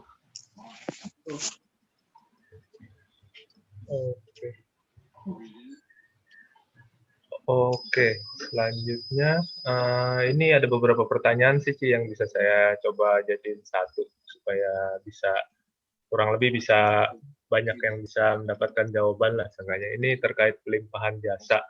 Bagaimana cara pelimpahan jasa yang tepat untuk karma masa lalu, mungkin bagi yang meninggal kali ya, dan cara membaca doanya supaya terlahir kembali. Lalu ada yang nanya juga kalau pelimpahan jasa keluarga yang meninggal baiknya di rumah apa boleh di tempat lain di wihara misalnya supaya baca paritanya lebih tenang gitu. Dan terus apakah parita etawata itu bisa dipakai untuk yang meninggal? Ya, untuk pelimpahan jasa untuk karma masa lalu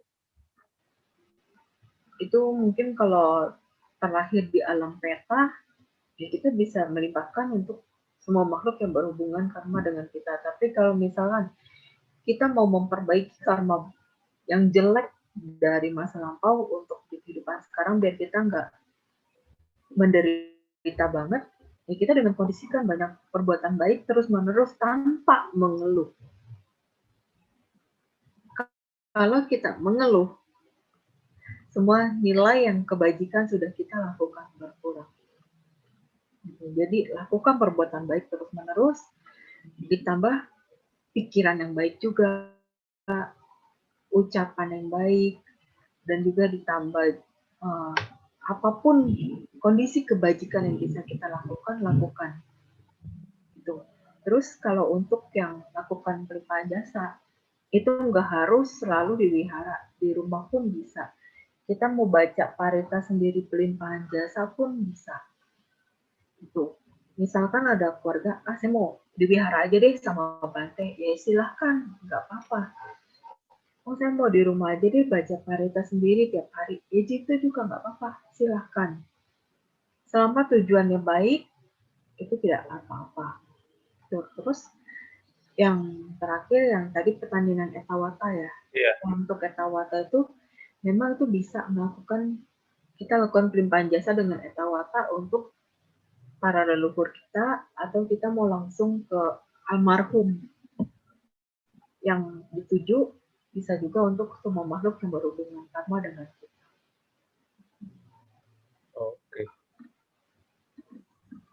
Oke, kalau gitu. Mungkin siang Pak Tirta. Oh iya, dari ya saya sorry potong ya. Mohon maaf sekali. Iya. Sebenarnya saya masuk di grup Zoom ini baru tadi adik saya kasih tahu. Oh iya. Cuman saya mau sebetulnya banyak sharing sama Ibu Meta Suryawijaya. Oke, mungkin saya bisa agak sedikit waktu, mohon maaf teman-teman, bisa saya bersaksi sebentar? Oh iya, silakan. Oke, ya, shalom teman-teman, saya Kristen dari sebelum Indonesia Buddha. Oh iya. Ya, ada hal-hal yang mungkin yang saya ingin sampaikan ke Bu Meta ya, terkait dengan apa yang saya dengar tadi. Memang apa yang Bu Meta jawab itu memang tertulis juga di Alkitab, seperti Tuhan Yesus kasih tahu ke murid-muridnya atau orang-orang. Nah, sekarang jadi pertanyaan saya tuh Bu Meta, saya dulu aktif di kayak seperti TITD gitulah, seperti saya pembacaan Liamkeng atau segala macam gitu kan. Nah, saya dulu pernah sakit. Waktu itu saya sembuhkan orang ya. Di dalam diri saya ada seperti dewa yang masuk gitu. Saya sembuhkan orang. Jadi hari itu saya panas, saya ditembak sama istilahnya dukunnya lah, apanya saya nggak tahu. Jadi saya mengalami panas di sendi-sendi.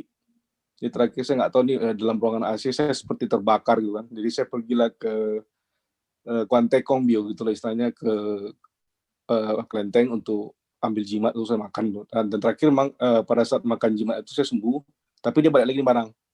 Jadi setelah kemudian saya pergi ke Wihara Theravada itu sama Bante. Akhirnya Bante itu menyarankan saya untuk baca Ratana Sutta, saya baca itu, lalu dia ambil energi yang negatif, dia buang ke pohon atau ke tanaman gitu. Lalu setelah itu saya memang bingung ya, lama-lama mulai hilang.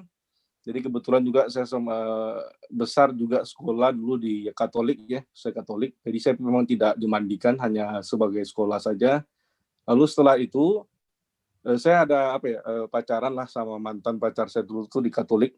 Jadi saya bersama berdoa. Jadi saya bilang, Tuhan saya bingung memilih, saya tidak ada pegangan. Lalu jikalau kamu ada, kamu tunjukkanlah kepadaku sehingga aku percaya kamu. Dan dari situ saya mimpi bertemu dengan Tuhan Yesus di saat itu ya. Nah itu 2011 kejadiannya. Pas sampai dengan 2017 baru saya menerima, karena memang ada penolakan dari keluarga juga, teman-teman gitu kan. Saya anak paling besar, saya sembahyang itu Pai Cokong itu ya, leluhur, nanti Dewi Kuan Ime siapa yang sembayangin gitu kan. Akhirnya saya dipanggil gitu. Tadi memang ada di sebuah meta, saya percaya akan karma ya, karena itu tertulis juga di kitab Galatia ya, janganlah sesat, apa yang kamu perbuat itu pasti kamu akan menuai hasilnya gitu. Cuma ada suatu hal yang buat saya ini ingin bertanya sama Ibu Meta. Saya dengar informasi katanya Ibu Meta adalah seorang indigo ya, saya nggak tahu itu bisa terjadi. Nah ini adik saya pada saat dia ke Jakarta, dia pernah tanya sama salah satu dewa gitu. Dia bilang saya mungkin ada karma masa lalu yang tidak saya bayar atau bagaimana, sehingga karma ini selalu mencari saya karena mungkin katanya saya terlahir, yang satu itu nggak terlahir gitu. Jadi jujur dia sekarang saya mengalami sakit yang aneh gitu ya, aneh. Jadi memang penyakit ini di dunia itu cuma 10% yang kena, dan rata-rata wanita, yang namanya dystonia cervical. Itu dia tarik otot kepala saya tuh, dia tarik ke kanan sampai sakit di seluruh punggung saya tuh. Jadi saya mengalami susah, sarafnya kena, jadi terjepit sana sini, berjalan juga harus disangga gitu. Nah, saya bukan yang nggak percaya ada mujizat Tuhan, tapi bagi saya tuh ya keselamatan itu yang paling besar gitu kan. Jadi memang selama ini saya juga ada mengikuti ya ajaran Bible study dan segala macam gitu. Nah, saya mau nanya ke Ibu Surya, jikalau Ibu memang bisa menunjukkan ke saya nggak tahu tuh apa, saya sempat bertanya kenapa ini penyakit kok ke saya gitu loh, kok nggak ke orang lain, kenapa ini penyakit ini ke saya. Jadi saya pun minta jawaban juga, saya berdoa. Ya cuman itu yang sampai sekarang itu belum terjawab sampai sekarang. Yang lainnya sih oke ya, Tuhan ada jawab rencana dia sama saya juga. Termasuk saya juga mungkin ya hampir bunuh diri juga ya, Tuhan kirimkan orang ke saya gitu. Itu mungkin meminta, kalau sharing sih pasti panjang, tapi karena nanti mengganggu ya, karena waktunya juga saya baru join, takutnya teman-teman juga sudah makan siang, nanti pada live group semua nggak bagus. Nah, bagaimana kira-kira Ibu Meta ya, kalau mungkin nggak tahu lah Ibu bisa melihat saya walaupun saya tidak buka video gitu kan, karena saya sekarang ini dalam posisi rebahan, supaya sarafnya enak saya rebahan, dan sampai sekarang juga saya mengkonsumsi obat dari dokter, dan dokter pun tidak tahu bagaimana cara menyembuhkannya dan penyebabnya apa. Saya yakin dulu karena saya waktu kecil saya pernah jatuh dulu di rumah teman. Waktu itu orang tuanya bikin ruko. Jadi ruko itu belum selesai. Jadi saya dikejar teman, saya lari ke tangga, saya pingsan, jatuh bolak-balik sampai saya pingsan, gigi saya hilang. Waktu saya bangun itu baju semua sudah berdarah gitu loh. Saya nggak tahu itu apakah nggak tahu ya, karma itu mungkin ya, dia akan membuat saya mati, saya nggak tahu ya. Adik saya cerita, memang kalau kamu nggak balas itu kan, dia akan cari sampai kamu mati katanya, sampai kau nanti menderita dan akhirnya kamu mati gitu. Sebenarnya saya mau memutuskan ini barang-barang. Saya setuju dengan Ibu Meta. Saya pun termasuk orang yang tidak begitu percaya dengan dengan seperti tadi, mohon maaf dengan teman-teman mengatakan bahwa kalau kita sembahyang kok makanannya udah kok nggak ada rasa. Bagi saya tuh mungkin karena udara itu bukan dimakan sama dia gitu kan. Jadi saya kurang percaya begitu tahayul ya. Saya juga ke Klenteng dulu, saya lihat orang tusuk sana tusuk sini, saya keluar, saya nggak mau melihat seperti itu. Bagi saya itu tidak terlalu penting, tapi bagi saya itu adalah mungkin dari sifat-sifat atau niat-niatnya gitu. Jadi saya tidak percaya dengan tahayul seperti itu, termasuk ada sesuatu yang misalnya mengganggu ya. Karena bagi saya itu urusan orang mati itu selesai. Jadi kalau dia misalnya datang itu mungkin bukan dari dia gitu. Nah itu Bu Meta kira-kira bagaimana ya? Saya pun bingung juga. Karena dalam doa saya mungkin itu belum dijawab. Bukan saya nggak percaya, tapi ini mungkin adalah jalan Tuhan gitu. Terima kasih semuanya. Salam. Baik, kalau untuk masalah pribadi, saya nggak bisa jawab di umumnya Om. Jadi kalau dari yang Om alami ini, itu adalah buah karma lampau yang sedang Om jalani. Jadi kalau karma lampau ini sedang berbuah, memang itu harus kita jalani dan kita sadari, kita terima ini karma burukku yang lampau. Jadi ini harus aku jalani. Jadi ketika kita menjalani, kita bisa menerima keadaan ini adalah buah dari karma kita sendiri. Kita akan menjalaninya dengan ikhlas. Walaupun memang menderita sih sangat menderita, tapi itulah karma yang harus kita terima, karma harus kita jalani. Kalau kita tidak berbuat karma buruk yang fatal di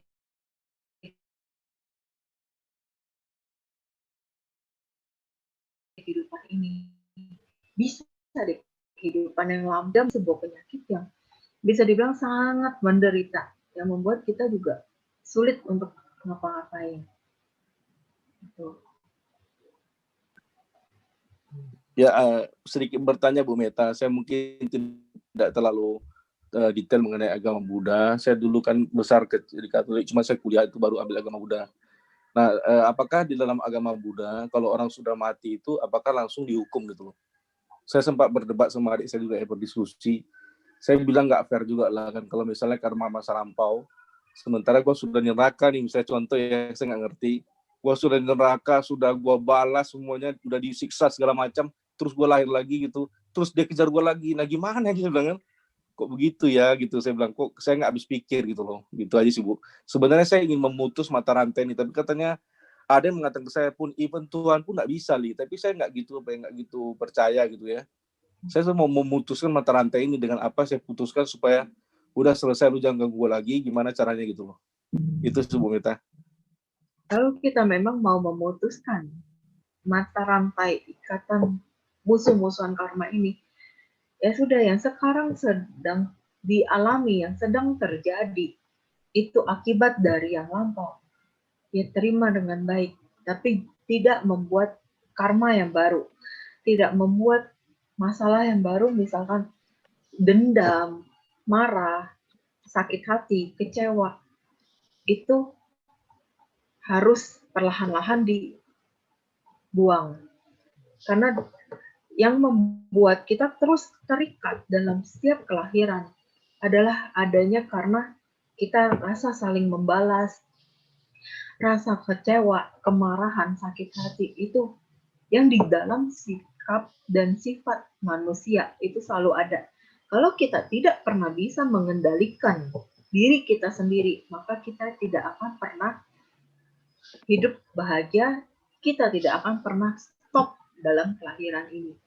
Ketika kita mau stop, banyak hal yang harus kita perbaiki, kita kendalikan.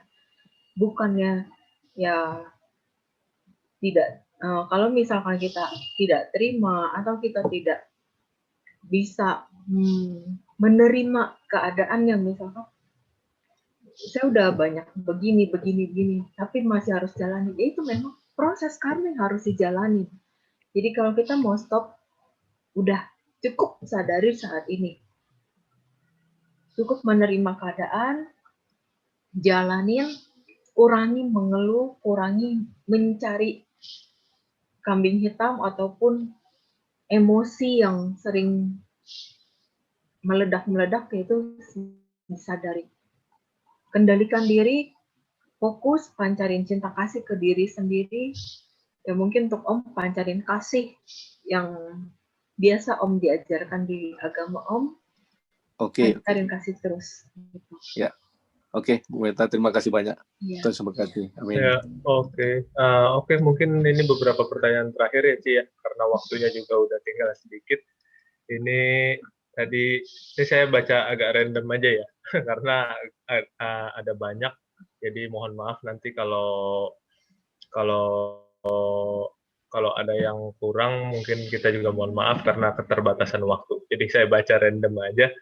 Ini ada pertanyaan, apakah seorang non-Buddhis bisa melakukan pelimpahan jasa?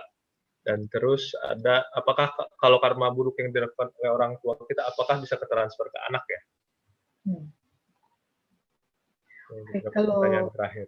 non-Buddhis mau melakukan pelimpahan jasa, bisa saja, tapi dengan cara apabila sudah melakukan perbuatan baik, bisa dana makan ke orang yang membutuhkan, ke panti jompo, ke panti asuhan, atau apapun lah perbuatan baik yang sudah dilakukan.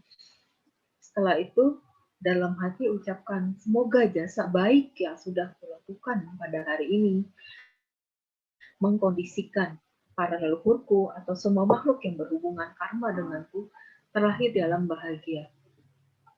Itu bisa. Tapi kalau untuk parita, pelimpahan jasa yang saya pernah hikmasiko sendiri, itu yang nyampe. Untuk jasa yang dengan parita. Walaupun misalkan leluhur kita non-Buddhis, tetapi kita bacakan pelimpahan jasa dengan cara Buddhis, kayak Patidana atau Tawata, getarannya itu akan sampai dan dia akan merasakan kebahagiaan yang akhirnya bisa mengkondisikan pikirannya bahagia dan bisa terlahir dalam bahagia. Dan juga tetap perlu ada dukungan karma lampaunya yang kuat, yang baik untuk terlahir dalam dewa. Nah terus kalau karma orang tua itu tidak bisa diturunkan ke anak. Ingat di dalam parita Abinha Pacawekana Pata, Aku adalah pemilik karmaku sendiri. Aku adalah pewaris karmaku sendiri. Aku lahir dari karmaku sendiri. Aku berhubungan dengan karmaku sendiri. Jadi apapun yang karma yang kuperbuat, baik atau buruk, itulah yang akan kuwarisi. Jadi tidak ada yang pernah bisa diturunkan, mau karma yang buat nenek moyangnya atau kakek moyangnya, terus yang terimanya cucu, cicit, itu enggak. Tetap yang kita terima saat ini itu adalah hasil dari perbuatan kita sendiri, bukan karena leluhur kita. Kalau memang orang tua kita ada berbuat yang tidak baik, ya dia akan terima sendiri akibatnya, bukan turun ke anaknya. Gitu. Jadi apabila, mohon maaf, ada orang tuanya yang suka berselingkuh, terus nanti katanya nanti bisa turun ke anaknya diselingkuhin orang, itu udah beda karma. Kenapa anaknya bisa diselingkuhin itu karena dulunya dia juga suka selingkuh gitu. Kalau orang tuanya suka selingkuh, maka nanti dia akan menerima sendiri akibatnya. Sulit mendapatkan pasangan yang baik untuk di kehidupan berikutnya, susah dapat jodoh, hidupnya jadi selalu kesepian, menderita, itu akibatnya. Tapi kalau sampai perselingkuhan yang fatal, apabila sampai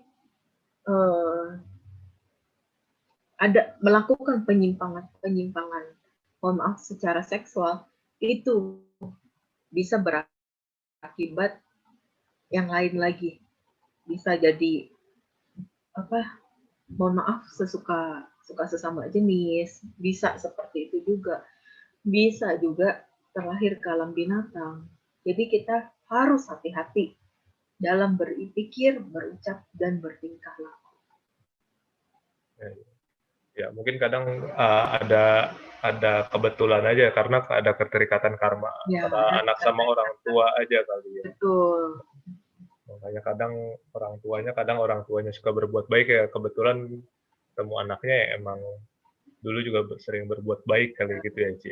Nah, itu keterkaitannya nih yang paling gampang, kalau orang tuanya suka selingkuh, anaknya tiba-tiba sering diselingkuhin orang, itu ada keterikatan karena pada lampaunya si anak tersebut juga tukang selingkuh.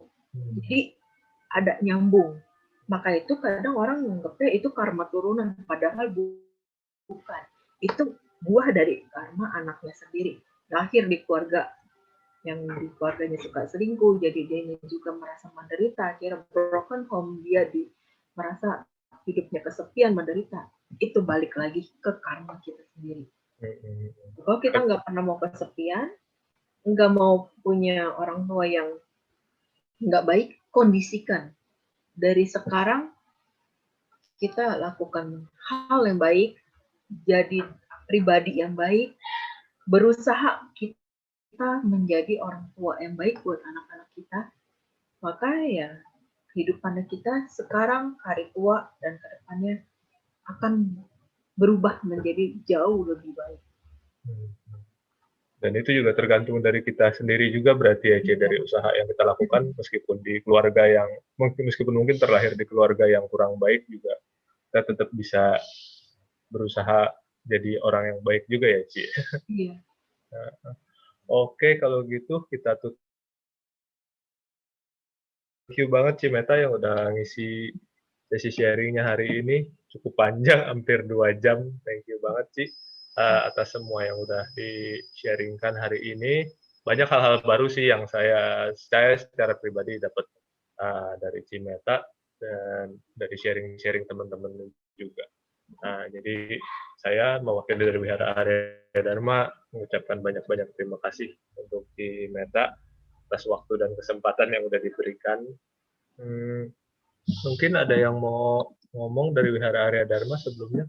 Ko Budi mungkin mau nyampein sesuatu? Oke, kita tutup. Oke, terima kasih.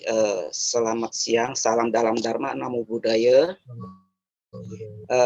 Khusus saya ucapkan terima kasih kepada Cimeta yang hari ini berkenan memberikan pencerahan bagi kami yang tadi tidak tahu menjadi tahu, yang tadinya tidak mengerti jadi mengerti, dan semoga apa yang Cimeta sampaikan dapat kami terapkan dalam kehidupan kami sehari-hari sebagai pembelajaran untuk kami supaya lebih baik. Dan juga saya ucapkan terima kasih kepada semua yang hari ini ikut serta dalam mengikuti acara diskusi ini pada hari ini dengan Cimeta, ya, satu karma baik bagi kita semua bisa bertemu Ibu Meta. Sebenarnya banyak hal yang ingin kita sampaikan, ingin kita tanya pada Ibu Meta. Benarnya, kalau saya rasa kita nggak cukup sampai di sini ya, Tirta. Kita kalau bisa bikin sesi keduanya lagi dengan Ibu Meta minggu depan atau bagaimana. Kalau kesediaannya, masih banyak hal yang ingin kita ketahui untuk mengungkap kehidupan ini supaya kita bisa di jalur yang baik dan benar, Bu Meta, benar. Ya, supaya kita tidak salah jalan, tidak salah memilih hal-hal yang tadinya tidak mistik menjadi benar. Kita supaya kita benar-benar clear, tahu apa yang ingin kita lakukan. Satu hal ya, kalau bisanya ada kesempatan mungkin Bu Meta bisa menyediakan waktu untuk kita semua lagi, ya, kita bisa berkumpul bersama-sama kembali. Masih banyak pertanyaan banyak sebenarnya yang ingin saya sampaikan.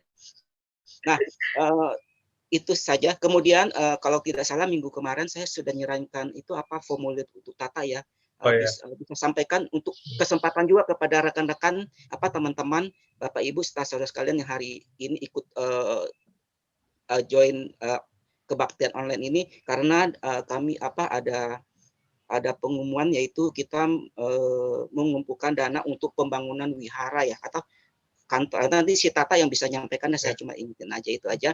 Sekali lagi itu aja yang ingin saya rasa tidak panjang lebar karena waktu juga yang membatasi kita, ya. Sebenarnya banyak hal yang ingin saya sampaikan seperti ini sedikit aja. Kalau bisa berkenan jawab, nggak berkenan nggak apa-apa. Kalau kita sering sembahyang di suatu tempat, kita sering bersembahyang di rumah, kita kan punya altar. Apakah altar kita itu selalu itu yang hadir itu pasti makhluk-makhluk halus yang baik atau tidak baik? Kita kan nggak tahu. Mungkin, ya, kita sering sembahyang karena metastase dan sebagainya. Apakah kemungkinan bisa makhluk-makhluk yang tidak baik, misalnya peta yang jahat, yang tidak baik yang bersembahyang di situ? Atau kita wihara kan sering sembahyang. Apakah makhluk-makhluk itu kemungkinan pasti selalu baik atau tidak baik? Itu nggak apa-apa. Oke, itu saya rasa mungkin yang waktu juga, ya. Terima kasih, selamat siang. Salam kenal bagi yang join hari ini, ya. Kita nanti bisa cari pribadi atau bagaimana kita bisa bersuah kembali, ya. Terima kasih. Salam Dhamma, Namo Buddhaya. Namo Buddhaya. Oke, ya. Jadi kita dari Wihara Arya Dharma ada dari pengurus pusat Tridharma juga sedang menggalang dana untuk pembangunan pusat Tridharma di pusat pelatihan Tridharma di Jawa Barat. Jadi untuk yang ingin berdana nanti bisa kontak saya langsung atau via Instagram juga nggak apa-apa. Nanti bisa langsung hubungi di Wihara Arya Dharma. Ya, terima kasih juga untuk teman-teman yang udah untuk yang sudah sempat menyempatkan diri untuk hadir. Sekali lagi terima kasih untuk Cimeta atas segala waktu dan sharingnya yang sangat bermanfaat. Sebelum kita tutup, ada baiknya kita foto bareng dulu kali, ya. Ini udah mulai agak berkurang. Jadi yang bisa nyalain video, yang enggak juga nggak apa-apa, silahkan kita foto bareng buat kenang-kenangan bahwa Cimeta pernah sisi sharing di Wihara Arya Dharma. Oke. Siap-siap semuanya. Saya hitung, saya screen capture ya nanti, ya. Oke, siap-siap. 1, 2, 3. Tahan dulu. Kita masih 2 halaman. Lagi 1, 2, 3. Ya, oke. 1 lagi. Tahan. Yang tadi juga tahan aja dulu. 1, 2, 3. Oke, sebentar. Ya, ini juga kita ada teman-teman banyak hari ini dari seluruh Indonesia, bahkan ini ada dari Australia juga. Terima kasih atas semua waktu dan kesempatan yang sudah diberikan. Mungkin ada baiknya kita tutup dengan limpahan jasa kali, ya, Ci, ya, untuk atas sharing yang kita lakukan hari ini. Mungkin semuanya bisa sama-sama tangan anjali, kita sama-sama melakukan pelimpahan jasa atas segala yang kita lakukan, diskusi dan sharing yang kita lakukan hari ini. Semuanya tangan anjali, sama-sama kita tutup mata, kita limpahkan seluruh jasa kebaikan kita pada semua makhluk. Aum, terpujilah Tuhan yang Maha Esa, Nabi Guru yang agung.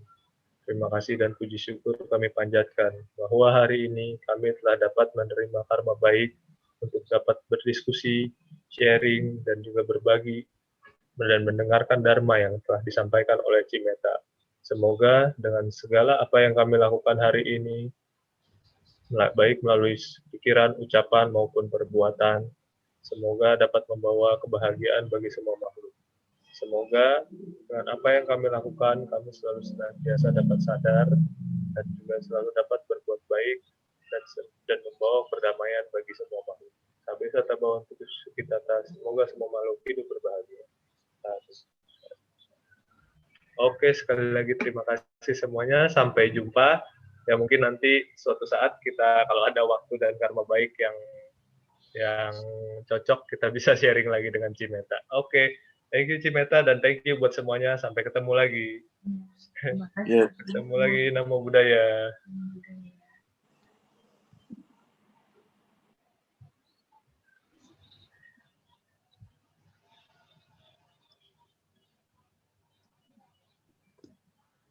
Oh, 10.30 ya di sana ya.